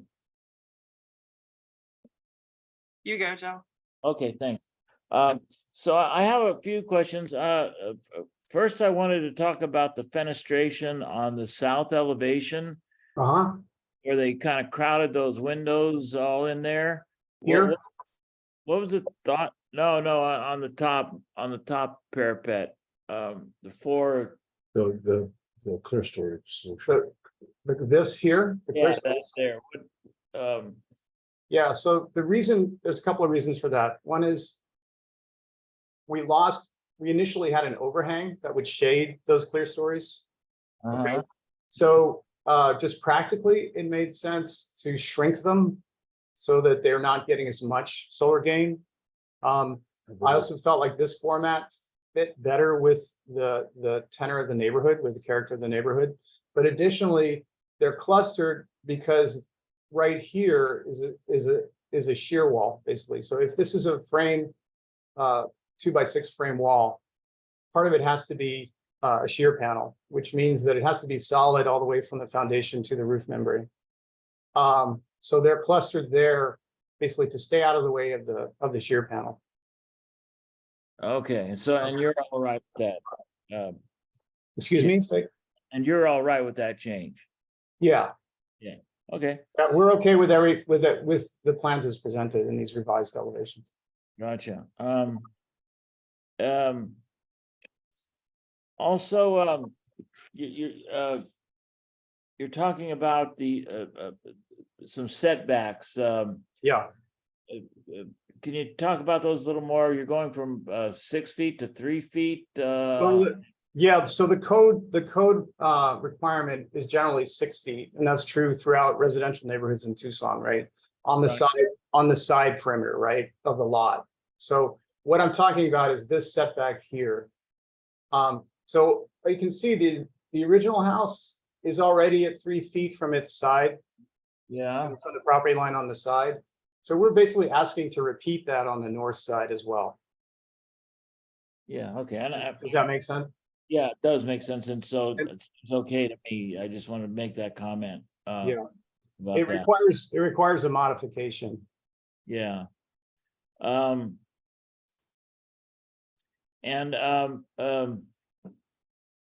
me look at, I've got a couple of other notes here.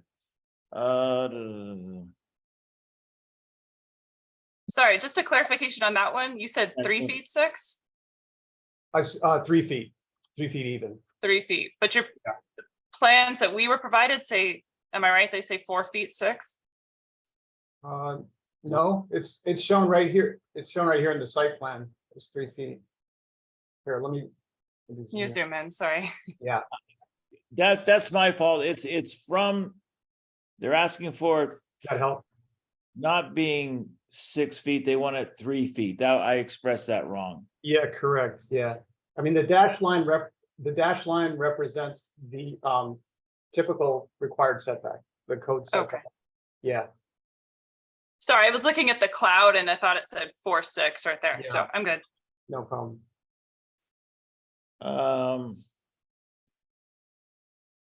Okay, I may have more after others ask, but that's where I wanted to start. Thank you very much. Okay, sure. Great, Um, thank you. Carol? Madam Chair, now that we're Yes. talking about setback, I just want to remind this that whoever makes a motion on this project, please remember to add the setback waiver.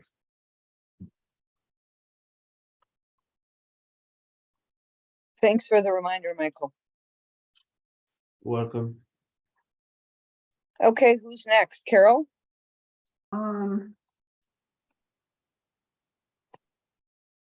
Okay, you were going to be matching, I had a question about matching the existing stucco. Mhm. And how are you going to distinguish the new addition from the rest? I think, Before. yeah, I think we hadn't relied on the stucco itself to distinguish the two, but more some of the fenestration style, the fact that the fenestration style is slightly different, especially on the facade with those small punch outs. And basically the new materials of the corrugated porch, or excuse me, corrugated steel on the porch. We really, I'll be honest, we hadn't focused on distinguishing the structure as much as getting it to be similar. And I have to admit, I'm not as versed in historic construction. This is my first run through on this. And so I know that in certain ways, in terms of materials and proportions, obviously, you know, from reading the guidelines, that we want to be in line with the character of the neighborhood. In other ways, we want to make sure that people know that it's not a fake old building, if I'm interpreting that right. So we had not relied on creating a difference in terms of the texture or color to distinguish the building, more just that the construction details and some of the fenestration would make that distinction. Adobe on the. Well, the penetrations will not necessarily show from the front of the building. I don't know. I don't know how the other commissioners feel about it, but I think there should be some distinguishing characteristic with the stucco. Yeah. And I mean, you've got an addition here that is actually from the front is as big as the original building. Correct. You know, so normally that would not be something that you would necessarily want to do. You would want to put it back or make it less, I don't know, less overpowering of the original structure, but I understand, you know, that the original structure is so small that, and you don't have a lot of room, I don't think, on the lot to, you know, recess this or do something else with it. But, I mean, it is recessed about 9 feet from, you know, if you look at the elevation here on the north, it is set back from the front of the original building about 9 feet. And that. No, I mean the new building. It really kind of dwarfs the original. I personally wouldn't, well, I wouldn't say dwarfs, it is larger. And I, you know, I feel like the porch and these little windows sort of mitigate some of that scale difference by connecting the two with a different roof line, you know, with a lower roof line that steps up. You know, if this was one big block, I think it would really be jarring. And especially if it was right at the front face of the existing house. But it's, you know, I think since it's set back and there is a kind of transitional roof, it does help, you know, join the two.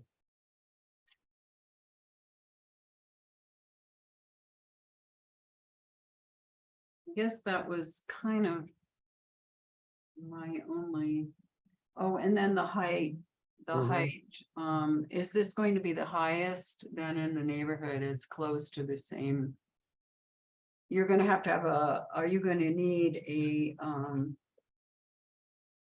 I guess, a variance on that for the height as well. Yeah, because they would go hand in hand, you know, the highest you can go at a 6-foot setback generally is 9 feet. It's a 2/3 relationship. So we'd have to have a height, you know, modification, you know, that goes hand in hand with the setback modification. Does that make sense? Madam Chair, members of the subcommittee, in the HPZ, height waivers or heights are comparable to the tallest contributing property within the development zone. So I'm not sure about the height waiver that we're talking here. This body has the authority to approve or to recommend approval of the height as it is presented. If you find that the height is within or lower than the tallest contributing property within the development zone. Yeah, so by our measurements, that would be 18 feet down the street. The highest in the neighborhood. Yeah, there are 2 other houses Across the that are street. 18. Is that on the front or on the back? It's on the front. That's the only place you had access. Right? Yeah. Yeah, so it's on the front. I can show you where they are on the map. 412 and 408. Right there, the C. Is that the 412 there? No. There's 408 on the corner. So. I think That it's one. that one, No, yeah. no. No? Oh, wait, maybe you're right. Yeah. Yeah, you're right. Yeah, so they're, you know, you can see they're within the zone. And of course, there are non-contributing structures that are much higher. There's a 2-story here, 3 doors up. There's And the one next door to me. this is also much taller. It's hard to see behind the trees, but it's part of this compound. It was added, and I mean, I guess it's probably 18 feet at least. But it needs to be a contributing structure, correct? Yeah. So it is 18 feet The one is, next door is. and your tallest height is, for the record? I'm having trouble understanding. Say one more time. Your tallest height is 18 feet or less. Our tallest height for our proposed is 14'7". Okay, so it's under the tallest height in the development zone Correct. of a contributor. Correct. Yeah. All of these are all contributing structures on this page. And the highest are 18 feet. The 2 highest are 18. So Michael, we wouldn't need a height variance. We could just say we approve the height if that's what the subcommittee decides. Yes, Madam Chair. Okay, all right. Thank you for that clarification.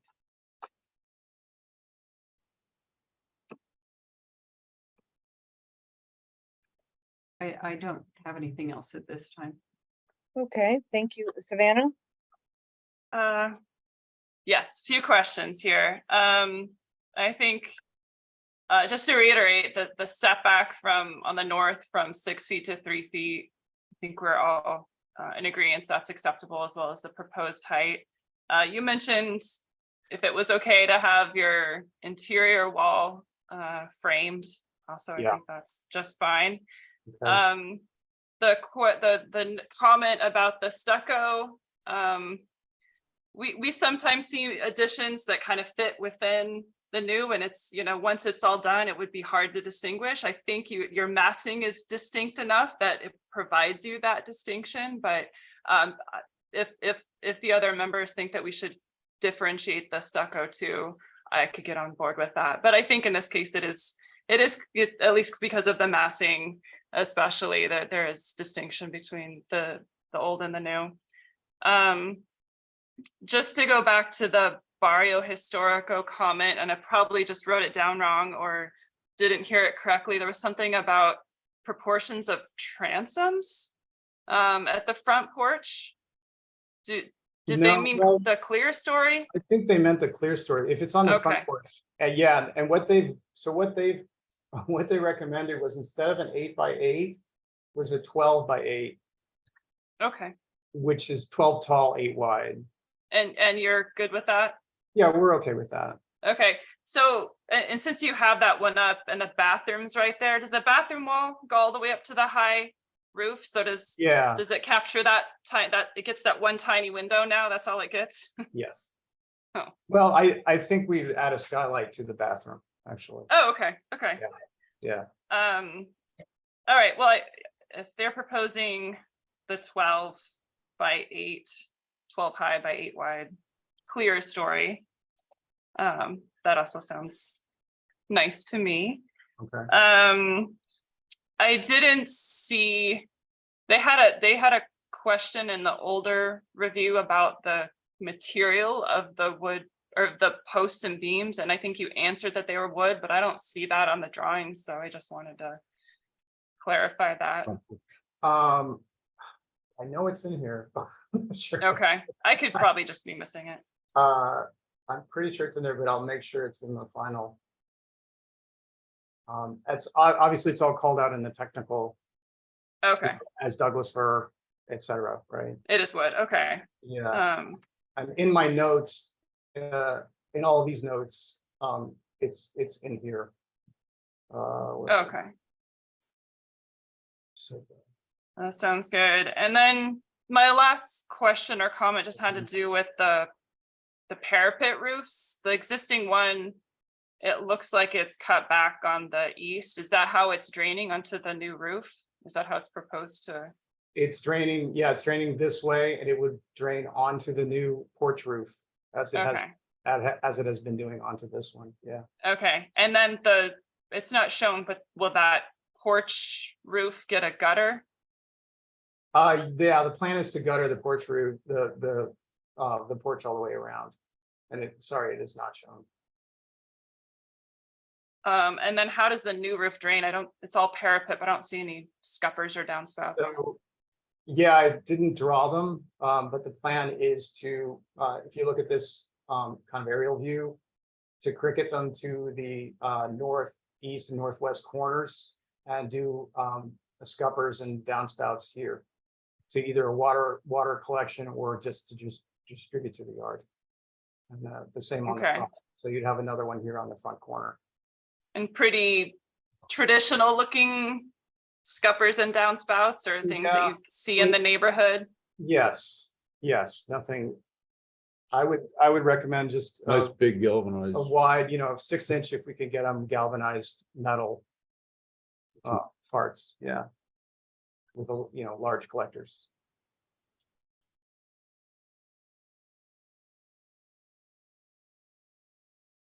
Okay. That's all I had. Okay, so if there are no further questions, are we ready to discuss what a motion would look like? I can go through what the notes I had and then see how you guys feel, and I can include them in a motion. Are you okay, Terry, to stay on for another minute to complete this one? Yeah, I can stay till a little bit before 3:30, but then I have Oh, to- okay. So Okay, good. at least we can get into the next case. So go ahead. Okay, well, I was going to mention that modification of the setback on the north from 6 feet to 3 feet is acceptable, as well as the proposed height. I wasn't necessarily going to say anything about the stucco, but Carol and Joel, do you want me to ask that they distinguish the stucco finish? That's okay. If you're all right with the massing being enough distinction, I'm okay with it. Okay. And that's me too, so. Okay. Should I mention anything about the parapet roofs, the drainage, or anything, the gutters, downspouts, scuppers, anything like that? It seems like how they described it was fine, but I don't know if we want to capture it. Well, if it's not clear from the drawings, I think we should capture it. Okay. So I'll say you're proposing 6-inch galvanized metal downspouts. Correct. On the remind me which sides? North, west, and northeast corners. West and northeast.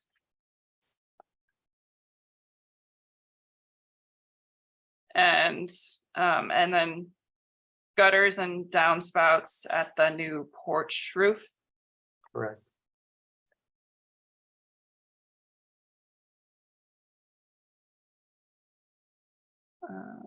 And then I can just reiterate the Barrio Historica note about the 12-inch high by 8-inch wide clear stories at the, I guess that would be west or the front porch. The west, yeah, western front.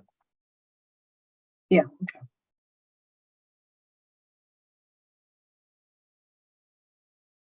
Okay, let me get organized here for a second.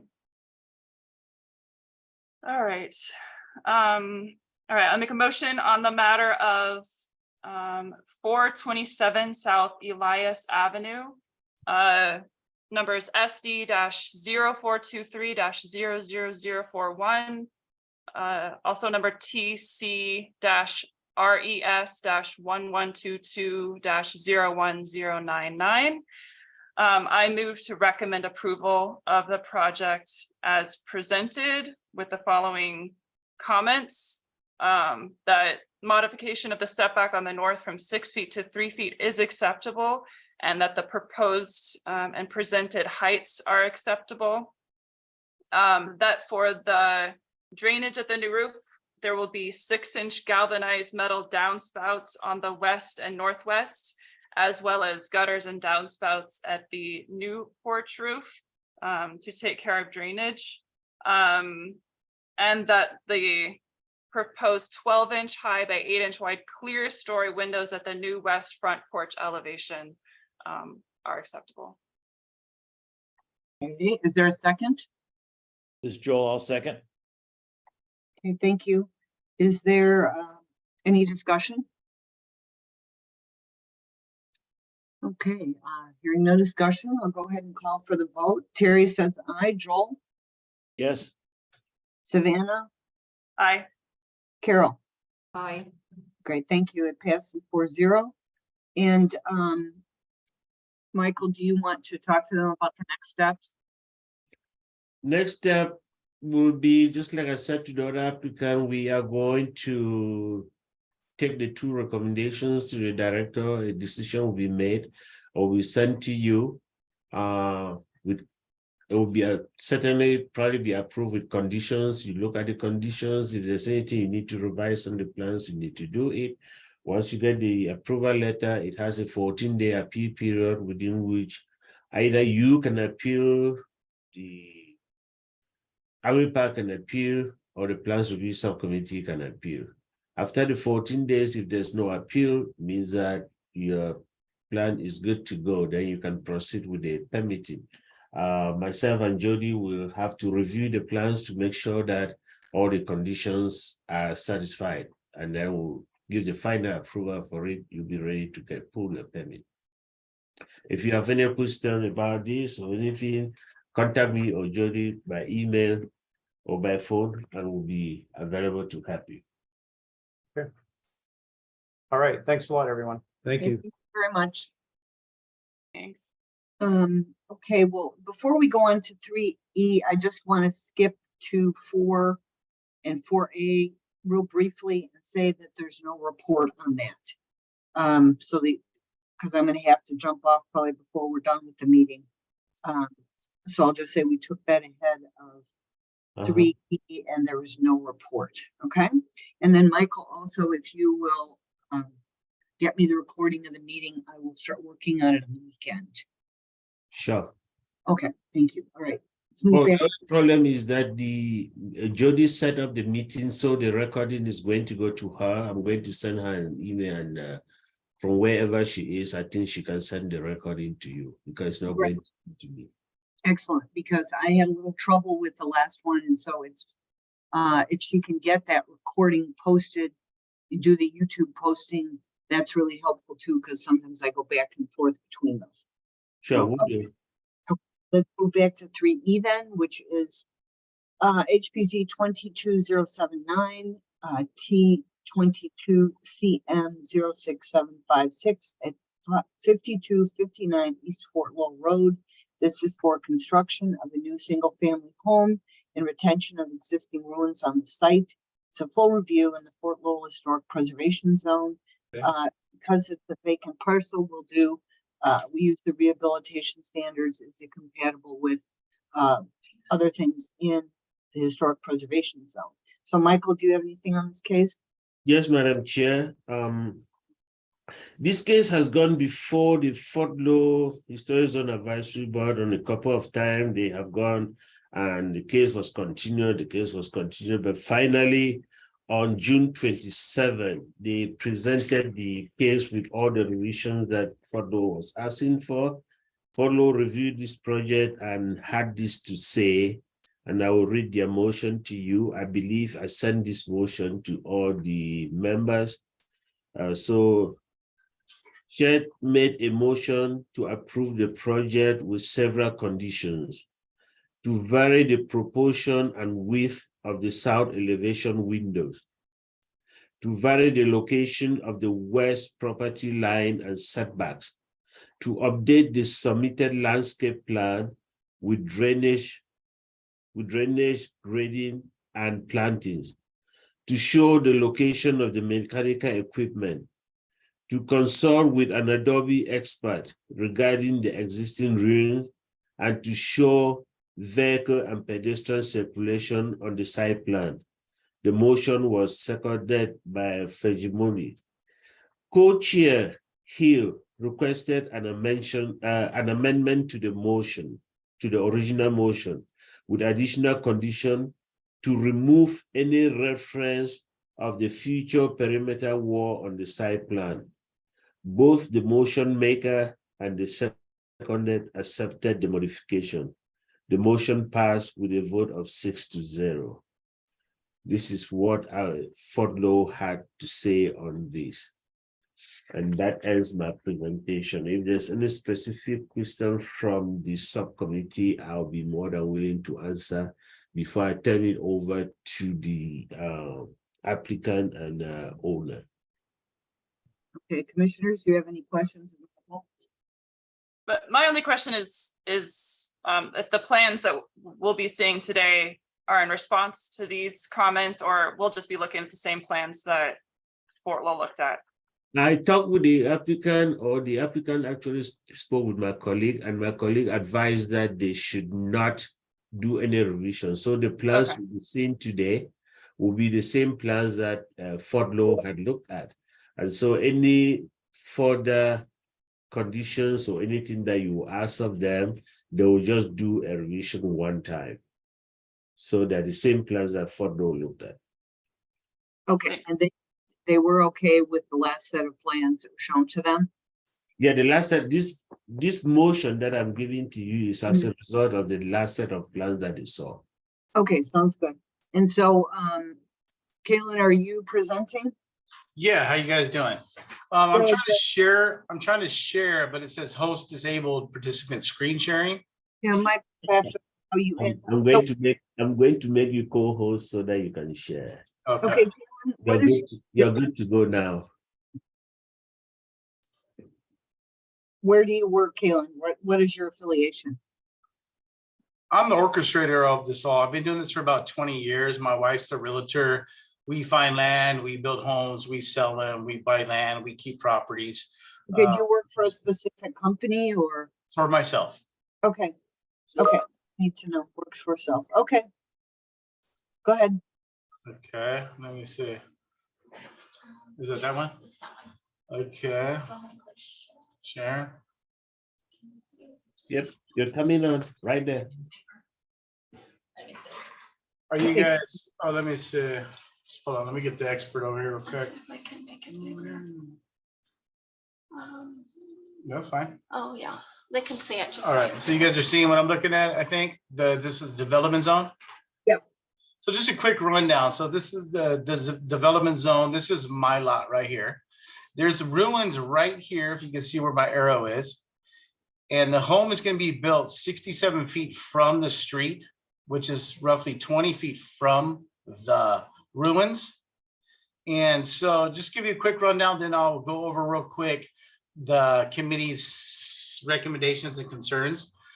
These are some of the contributing homes. Out of these contributing homes, this one is going to be the most similar in style. And to be honest, actually, when we started to design this house, if you can see this is actually off the Fort Law Historic building recommendations, we are trying to mimic exactly what they had on there because I love it. So that's that. So anyways, out of these, this one would look the most similar to ours. So there's a little better picture of the ruins if you can see them right there. And so some of their concerns, well, I wouldn't say concerns. It's not even a requirement, but it was a recommendation. One was the windows he brought up, which is these right here. So this is the street view, which is 67 feet back, the south elevation. And unfortunately, I do apologize about the height lines. They really throw off the elevation. But so these four windows, this window, this window, this window, and this window, instead of a 3050, which is 3 feet by 5 feet, they wanted these, or suggesting these would be 2.5 feet wide by 5 feet, just to maybe break up the consistency of the window size, which I agreed on, and I think it's kind of a neat idea. So that was one of their concerns, that these four windows in the front, and then the other one was the lot line, which I think there was some confusion at the last meeting. They were having some computer issues. So originally our lot line is basically here, but they wanted us to use this existing wall. So this existing wall is actually about 12 feet west of our property line, which they asked us to change. So we're going to change that. But our property line and our survey, our home is built exactly within our setbacks. We didn't use that wall as our site plan. So that wall will just be removed, and that wall will be removed, and that will be our actually lot line. So that is not an issue, but that's one other concern they had. And another concern was the HVAC locations, but they were having a hard time seeing. We were at the church across the street from here, and they weren't seeing it very well on the wall that it was being projected on. So, which is already in there. I'm sorry, let me get to that. The HVAC. Yeah, it was HVAC locations, and those are within the parapets. So let me find that. Well, that might be in the building plan. So it was the HVAC. There's an HVAC that sits here, and there's one that's over here, and they're within the parapet, so you don't really see them. Plus, this house is 67 feet back from the street, but you don't see them. So that was another one of their concerns, which has always been in place. They just didn't see it that day. And then their other concern was it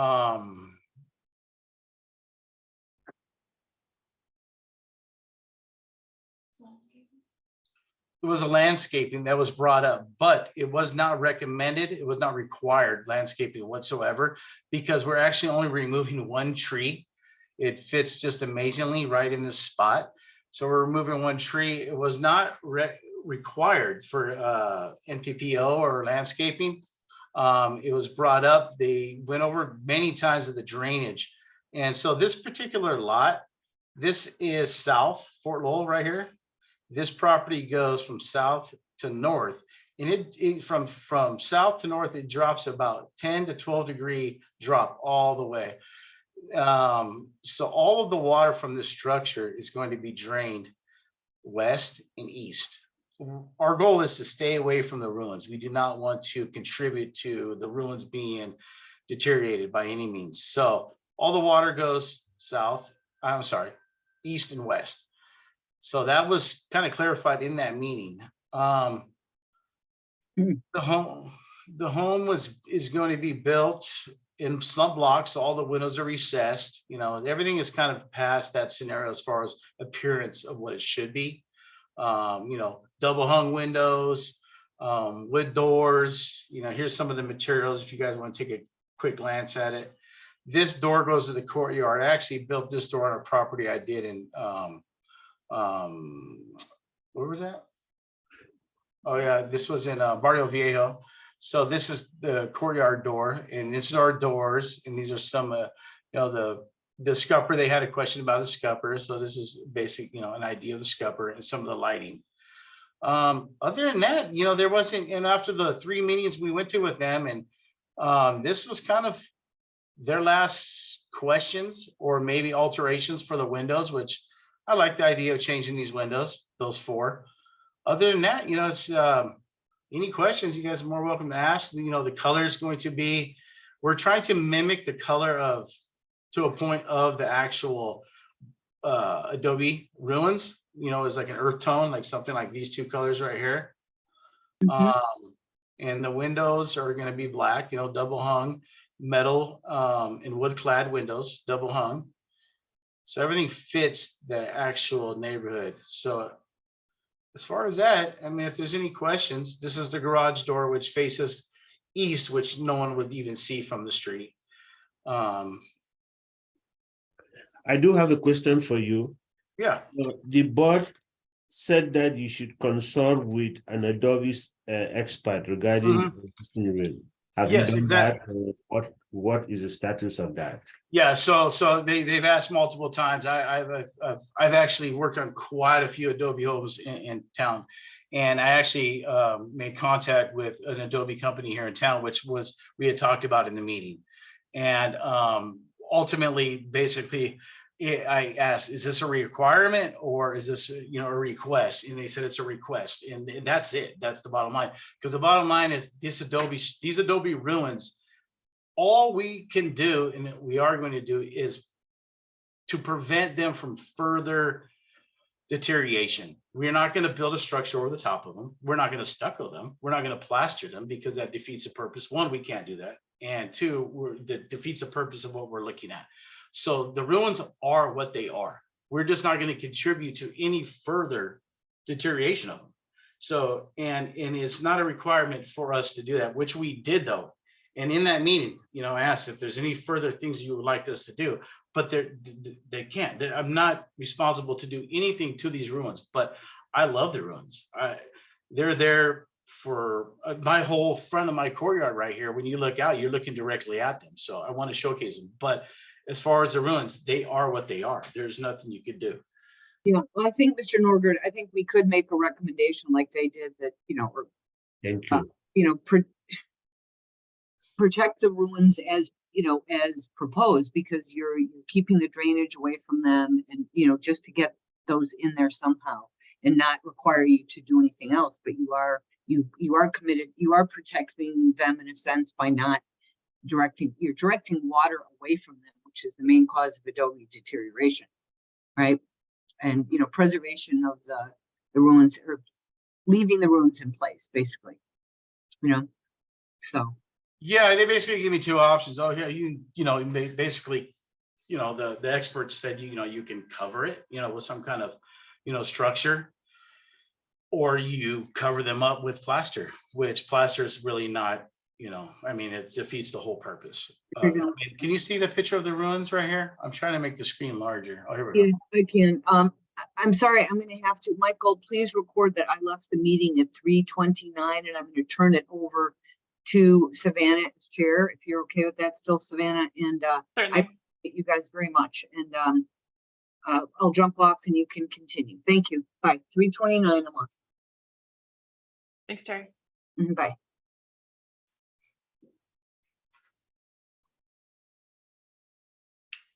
All right, well, if you are completed with your presentation, should we go to questions? Carol or Joel, do you want to start? Yeah, I'll start. Thanks. This is Joel. So I guess I'll start where we left off. In terms of the ruins that are there, ask the staff is about making a recommendation. It seems to me that putting some structure over that keeps water off them might be a important step in terms of preserving them. Is that a recommendation that this committee could make if it desired, Michael? Yes. Because it doesn't rain off. And also it may be helpful for the applicant to talk to get something in writing from the Adobe specialist, giving the options that he had, and then the plans review subcommittee with this. That way it will help the director to make a better informed decision. Okay, I hear what you're saying. Okay. All right, thank you. And that's really all I have, right? Or go, you can go ahead with whoever else has a question or comment. This is Carol. In terms of the rooms, if you're gonna consult with anyone, you might give Bob Vint a call. He's an architect in town. He's worked on Santa Bear Mission. He has a lot of experience. I don't know that necessarily putting something over the top of it. Yeah. You know, the rain here sometimes comes sideways. You might get additional, and then you've got to penetrate the ground. Yeah. I don't know if that's, and certainly not plastering it, because if you put some kind of a plaster on it that's not compatible, that's gonna accelerate the deterioration of the Adobe. It may be just left the way it is. Do you know if what the room was, if it was? It's, from what I've gathered, it was like an old school or something. There's been a lot of different structures on this lot over the years, but they've all been removed. But the actual historic portion of it is what we're looking at, the Adobe. But I do believe it was supposedly a school. A school? A part of a school, because next door, like if you look at right here, it's a school. So this, see this was one lot. This was like a schoolhouse, and this was like a secondary schoolhouse, supposedly. This one was, I'm assuming it was much older, because this one's still kind of hanging on, but that's no longer my portion of the lot. Yeah, and ruins are ruins. These have been here for 100+ years, and they're going to continue to be there. But what is killing them now is the trees, overgrowth around them that's really holding the water to them, and just the lack of maintenance around them. But yeah, putting plaster on defeats the whole purpose. You're no longer looking at an Adobe block. You could just be looking at a regular stucco wall. No one would know the difference. So the idea is to just preserve them in the sense of not contributing to them being damaged, but let them continue to live until they live. Other than that, the Adobe experts, there's not much you can do. You could seal them, but usually you would seal Adobe when it's inside of a home and you want to expose it. But if you seal it from the outside, then it tends to want to suck water from the bottom up into it. So the best scenario is to leave them alone. And bottom line is, I'm not required to do anything to it, but I want to do anything I can. And I've done lots of homes. I'm working on 3 of them right now with Adobe. And I have some people that made Adobe as children. I mean, they know Adobe. They know this stuff. They made this stuff as children. They know exactly about this stuff. So as far as those ruins go, that's what we can do. I want to showcase them, but we have to respect them and let them continue to live the way they're living, but just not add to any future destruction of them. I think the idea of the drainage is going to be the biggest issue to keep the water away from. Yeah. It. And I wouldn't try to remove the trees, because that could cause even more damage. Just leave it be. Yeah, as far as removing the trees, you don't want to remove the roots, because the roots go underneath them. But what we do is we just trim the trees back around them. That keeps the leaves and stuff around, because they're actually sitting pretty nice to where they just need to be trimmed up. But you remove a big root that goes under Adobe, it's very unlikely you'll ever see it, but that root can die. Then you create a void in the ground, and so you don't want to knock them down. So they do protect them shade wise and rain wise, but they need to be trimmed up. And there's actually quite a bit, they sit quite a bit higher than the actual ground. Like we're talking 2 feet. So like there's like a berm of dirt around the bottom of them. So they actually are kind of feeding it. There's no puddling of water around them, but we're not going to contribute to that. And we're helping avoid any water to them. So are you going to be able to avoid during the construction process? We're putting a fence up around it during the construction to make sure no one drives a truck into it and stuff like that. Okay, that would be probably my biggest concern, that and the drainage. Yeah, exactly. We just, because you never know if people drive. So we're putting a fence up. I already have a fence up around it.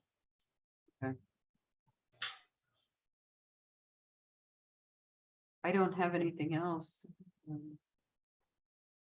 All right, I mean, I just have a few comments. I think the discussion on the ruins is great. I think we can, whoever makes the motion can include, you know, basically as you've proposed to protect it by preventing erosion with adequate drainage. And I also kind of like the idea of just documenting the conversation you've had with a Adobe specialist. The new construction, I think everything about it is great. I think it's compatible, and I can see Fort Lowell being happy with it. The comment about the windows, if you're happy with their recommendation, I guess we could make sure you update the widths on those. Yeah, I can do that. The west, you were talking about the west wall, and you said we can remove that. What is, No, it's not to remove the wall, it's Yeah, to you know, remove. in reality, this really has nothing to do with any concern you guys should have, but the concern in the meeting was that, and they were just simply not understanding. So my square footage, I have a survey done, my square footage from this property line to this property line, which is in here, which is this, but they told us to use that wall, to include that wall. But actually, this wall is not my property line. My property line in reality sits 12 feet east, but it's still exact same measurements. My measurements have not changed. My building envelope is exactly the same. Okay, So that wall actually exists, just it's just shown on the plan incorrectly, but it will remain. Yeah, right? this wall is not, it's not my wall. So we just, we went to remove this wall and just show this as our property line, but they asked us to put it in. So other than that, that's where our building envelope has not changed whatsoever. Okay, I just wanted to clarify when you say remove the wall, it's just like remove them from the plans. Oh, yeah, no, not the actual wall. Just from the plans. That's a neat All wall. right. And then in terms of the condensing units, I think they were just asking because they don't want to see them, right? So just, I don't know if we just want to confirm they'll be concealed. Yeah, exactly. He was not able to see them that day because they were having a lot of difficulty. And so, but it was actually there, and just let me show you. So yeah, it was all about the AC units. This is 67 feet back from the street. There's a parapet here, parapet here, parapet here, parapet here. The unit sits here and here. No one will see them. So that was one of their questions. I just wanted to verify, but it was all there in front of them. They just couldn't see it due to the lighting that evening. Okay, but basically the height of the parapet is at least as tall as what your condensing unit is, so you won't see it from, or are there places you will see it, or you're just confirming that it will be concealed? Yeah, unless you went 67 feet in to the neighbor's yard and looked, you might see a tip of it. Okay. But you're not, it's all about people on the street and seeing it, and and also neighbors. But it was all about the parapet. Yeah, you do not see them. They're low profile AC units. Okay. That's just what we wanted to confirm. Yeah, exactly. No problem. They've given me problems in the past, so I know. And then my final comment was, and I tend to agree with them, they had a comment about showing sidewalks, and I think that's really tied into like the grading issue, like where you have every hardscape move you make, right? It starts to affect the drainage of the site, and exactly the snowball effect being the water and influence on the ruins. So I think the plans don't show, I'm assuming you are going to have a patio in the back, maybe even a front porch, but the plans don't show any hardscape at this point. And yeah, no, there's no hardscape outside of the walls. Oh, okay. Big courtyard. It's a horseshoe. So this is an interior area. This right here. So we had talked about in the meeting, this is a garage and there's a walkway. There's a door here and there's a door here. So they propose we do just a little, 4-foot walkway like this here out the garage door. and then just to the side, the door that goes into the house. And this doesn't affect any of the water flow whatsoever. So that's what we said we'll do. We'll just, it's a walkway here, but we're not doing any walkways here. No one's gonna Okay. walk 67 feet up to our front door. You don't get visitors who walk up and go to the front door? No, not from Fort Lowell. No, first of all, you do not even want to try to park. You want to make sure you pull into the land because you're gonna just get rear-ended. So you got to get into the lot, which is 67 feet. But once you're in, you will recognize, okay, there's a door here that goes in right to concrete. This is right here. There's multiple entrance if you're just like a stranger, right?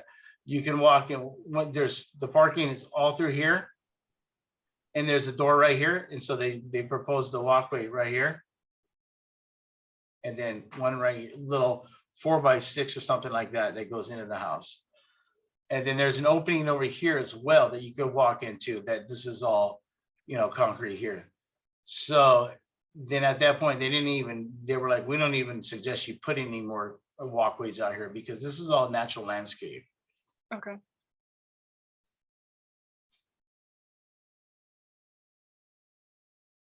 All right, Carol or Joel, that was all my questions. Unless you guys have any follow-up, can one of you make a motion perhaps?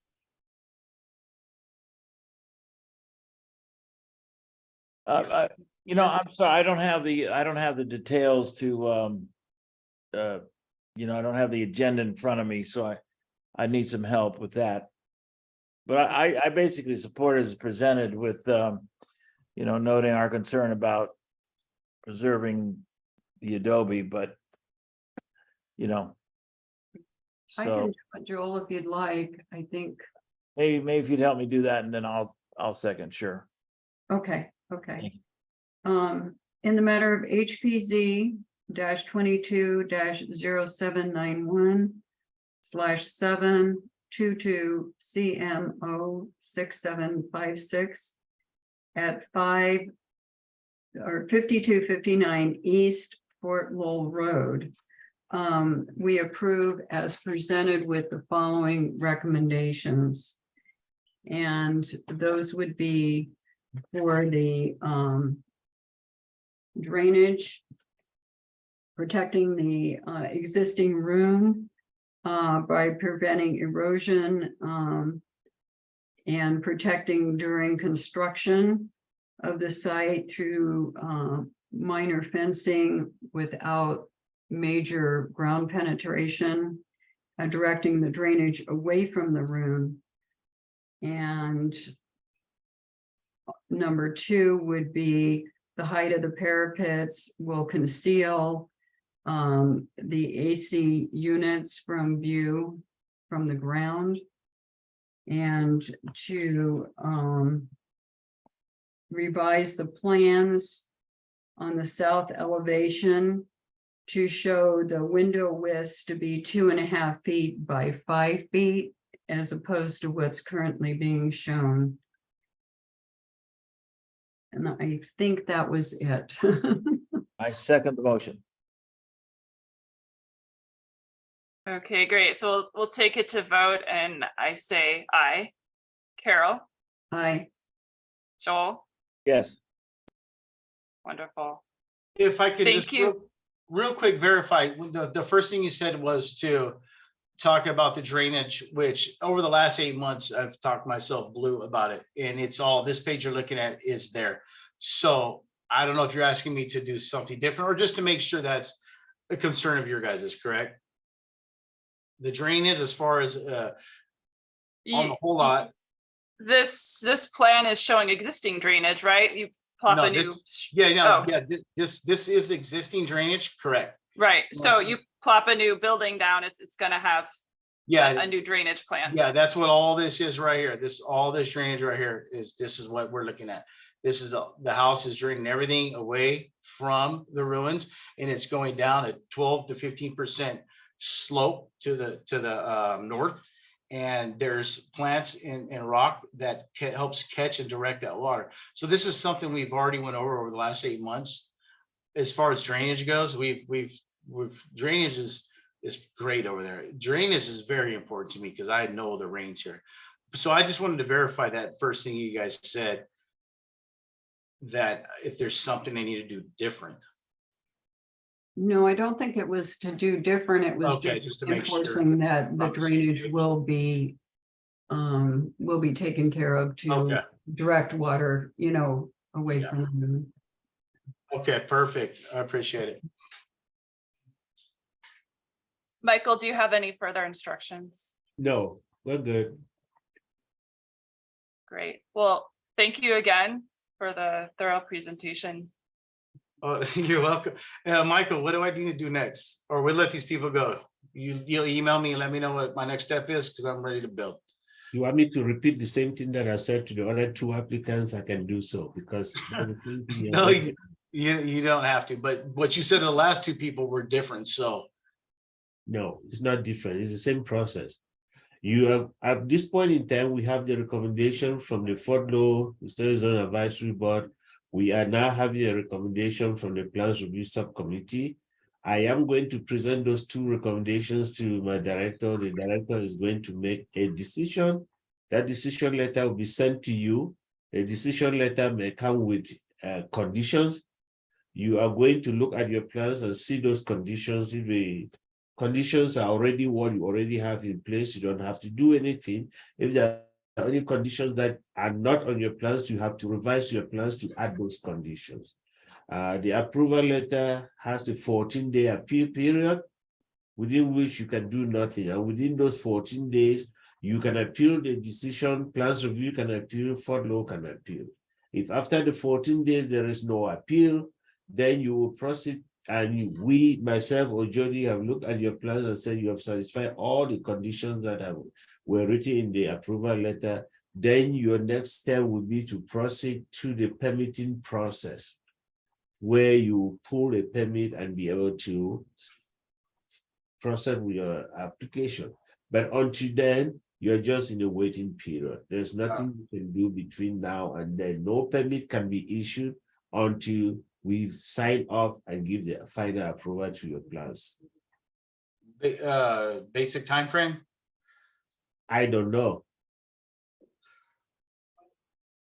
Um, The code allows for 60 working days on every application that has been submitted to us. Once your project goes through a review and it is being continued and continually you went through Fort Law, that stops your time frame.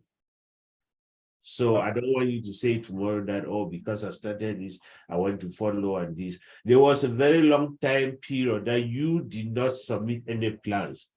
Okay, so as far as I am concerned with this application, you are still within the time frame. So when staff asks for extra documentation for review from applicant, the applicant is not submitting, it stays the time frame. The time does not move.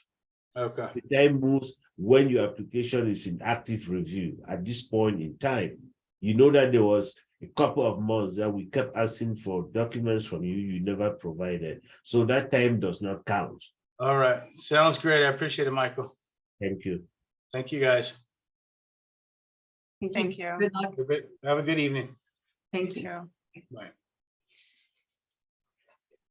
All right, well, we'll go on through the agenda. Item number 4, Terry already reported that there is no report on the Task Force on Inclusivity report recommendations. So we'll move on to item 5, which is current issues for information and discussion.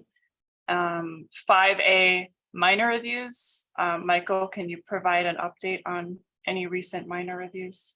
Yes, I can do that. We have 3 minor reviews that we did on site with Joe. Joe, you want to give a summary of that?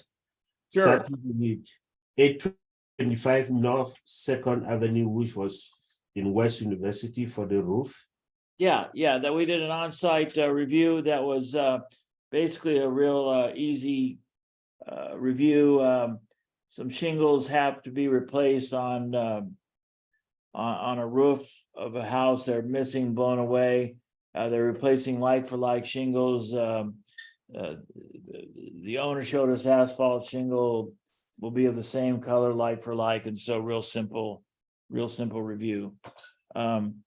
We then headed, you want to talk about 707 East First Street, Michael? Or No, that was not subject. We just look at it. I don't want to talk about that now. Let's talk about 417 East 17th Street in Amory Park for the solar panel. Right.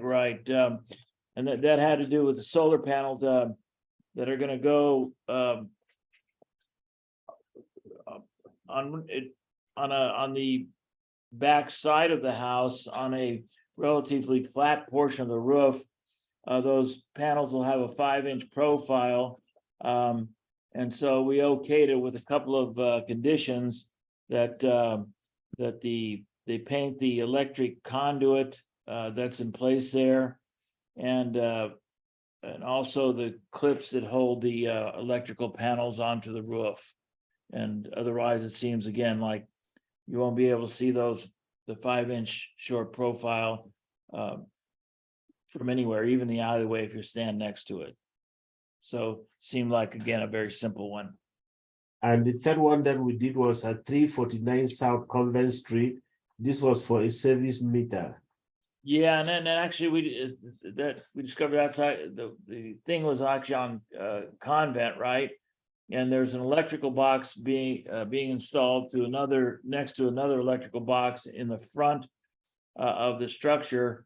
And again, typical of the neighborhood, easy. There were 2 conditions that we placed, that there be no damage to the roof where the conduit to the new electrical box goes through, and also they have to paint the conduit the color of the house. Those were the 3 that we did recently. And then I have one new minor review that I really need a volunteer probably next week. I have 227 South 5th Avenue, which is for a fence and gate. So if I have somebody that can do that review inside next week, that would be great. And if you wanted a Zoom meeting, you can let me know. You wanted an on-site, you can let me know. I know if I say tomorrow is too abrupt, I don't want to put you through. But if there's anybody who can do it tomorrow, I can set it up for tomorrow. I can't do it tomorrow, but I can do it Thursday, Friday, or early next week also. So Okay, if you want to send me an email. I'll send you an email. I will take next week. Okay. Do you want a Zoom meeting or you want it to be on-site? I like to be on site, but it's up. Yeah, I can do on-site. Okay. I just need to talk to John, who is the chair of Amory Park. I believe he's in this meeting. And we can arrange for a day and time inside next week to do it. Good deal. All right, well, I'll look for the email. Thank you. But that's what Yes, thank you, Joel. Sure. Thank you, Michael. Thank you. 5B appeals. That one's also for you, Michael. Yeah, we do not have any appeals at this time. All right. What about 5C zoning violations? Zoning violation is the same thing. We continue to work with zone for any pending violations, and when they come due, we'll come to you with review. At this point, I do not. I have a couple of them that I'm working on, but they should be coming to you. We have West University meeting that is coming up tomorrow for a zoning violation case, which is sailing towards you. That would be 513 East 5th Street. It's a zoning violation case. It should be coming to you very shortly. That's what I have for zoning violations. Great, thank you. All right, 5D review process issues. I don't Is have there anyone. Sorry, Michael, you said you didn't have any? I don't What about have you, any. Carol, or- No, I don't have any. I don't have any. I would just say 5, anticipated 30-minute reviews is a lot for one meeting. So I know that doesn't happen very often, but it is it can be a hardship on some of us. I happen to be free this afternoon. I'm not always, and I know Terry had to run out, so Yeah, I know. that's all I would say. Well, we'll try to limit the number of cases for next time. I think it was a big agenda. Yeah. The thing being that we, in our view, we're not thinking that the courtesy reviews were going to take as much time as they took. Usually, courtesy reviews are just supposed to be take shorter time than the review itself. Apparently, they kind of took more time than actually the review project. So that's why we were doing that, believing that courtesy review, courtesy will just be informative and feedback quick to go. But it wasn't that way, but we'll take a big note of that for the next agenda. I had something similar and I just thought with the courtesy reviews, if we've done a courtesy review and we've asked for some minor kinds of information to be addressed or some minor issues, I don't know if it's necessary, is it necessary for that courtesy review to come back to us to the full review board? I mean, today it was really just about color and what he wanted was, he wanted the approval, which we can't do without a formal, an actual review. So it seemed like your office should have been able to just deal with that. And then the other thing is the order of that when we're trying to review some of these other projects that are maybe time sensitive for people. Well, I mean, they're all time sensitive, but you know, to get those out of the way and then do the courtesy review maybe near the end, because we're not going to have to make a motion. So if we lose a quorum, we can still do some of that. Okay. Maybe without, you know, I don't know, just some idea. Yeah, That's no, an I get- excellent point. I completely No, agree. Yeah. I get what you were saying. In the past, we used to have courtesy reviews down there and first deal with our review, which is what you're charged with. Courtesy review is nowhere in the code. It is not in the code. This is just a friendly thing that we try to give to people. And then by us putting it up front, our concept was that we're thinking that it will be quick and easy, so they don't have to sit through the whole review, they'll just come in and out. But now that they seem to be taking longer, I think your point is valid, that we can put them last. We do our review cases, and then we put them towards the end, so that if there's no quorum, there will be no issue, because you're not making you're not taking any action on them. So I've taken a good note of that, and I will communicate that with Jody too. Yeah. Yeah, that sounds great. 100% agree. Okay. Just keep moving through the agenda. Item 6 is summary of public comments. There was no comment received before within the allotted time. No. Thank you. Item 7, future agenda items for upcoming meetings. Looks like we're scheduled for August 10th. I know that we have projects that are in review with the advisory board. So definitely, I believe we're going to have a meeting on August the 10th. I don't know how many projects, but we do have projects. We have, I think, 2 projects in air procedure. And we have 1 project that is going to West University tomorrow. So if that sells well, then those will be like 3 projects that I know that are ready for review on that August the 10th. Those are 3 that I know right now. Okay, thank you. And Joel and Carol, are there any schedule conflicts that we can note now about August 10th? I'm okay. I just put it in my calendar, so I'm okay.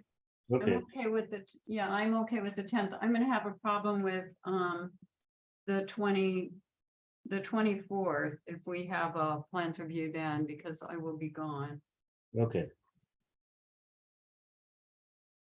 All right, and I think I mentioned this last time that the calendar event that Jody makes has ended, and so it's nice to get like make a new one or extend it so that it's just placeholders in my calendar, but Yeah, we for would. now, the 10th is good. Yeah, we would. You know, that the Zoom thing is when you schedule, I don't know, maybe they have it like you schedule for like 3 months or something. By the end, it goes bad or something. So we just Yeah. keep moving. So we'll take a note of that. Okay, thank you. Thank you. All right, item 8 is adjournment at 4:01 p.m. That was a long one, but thank you all. I think it went well. Good Got through a job. lot. Thank you. Thank you. Bye-bye. Talk to you all Bye. later. Take care, you guys. We'll just Bye. stop- You too. we'll Bye. just stop the recording now. Thanks, Savannah, for chairing. Sure. I didn't Happy have to. the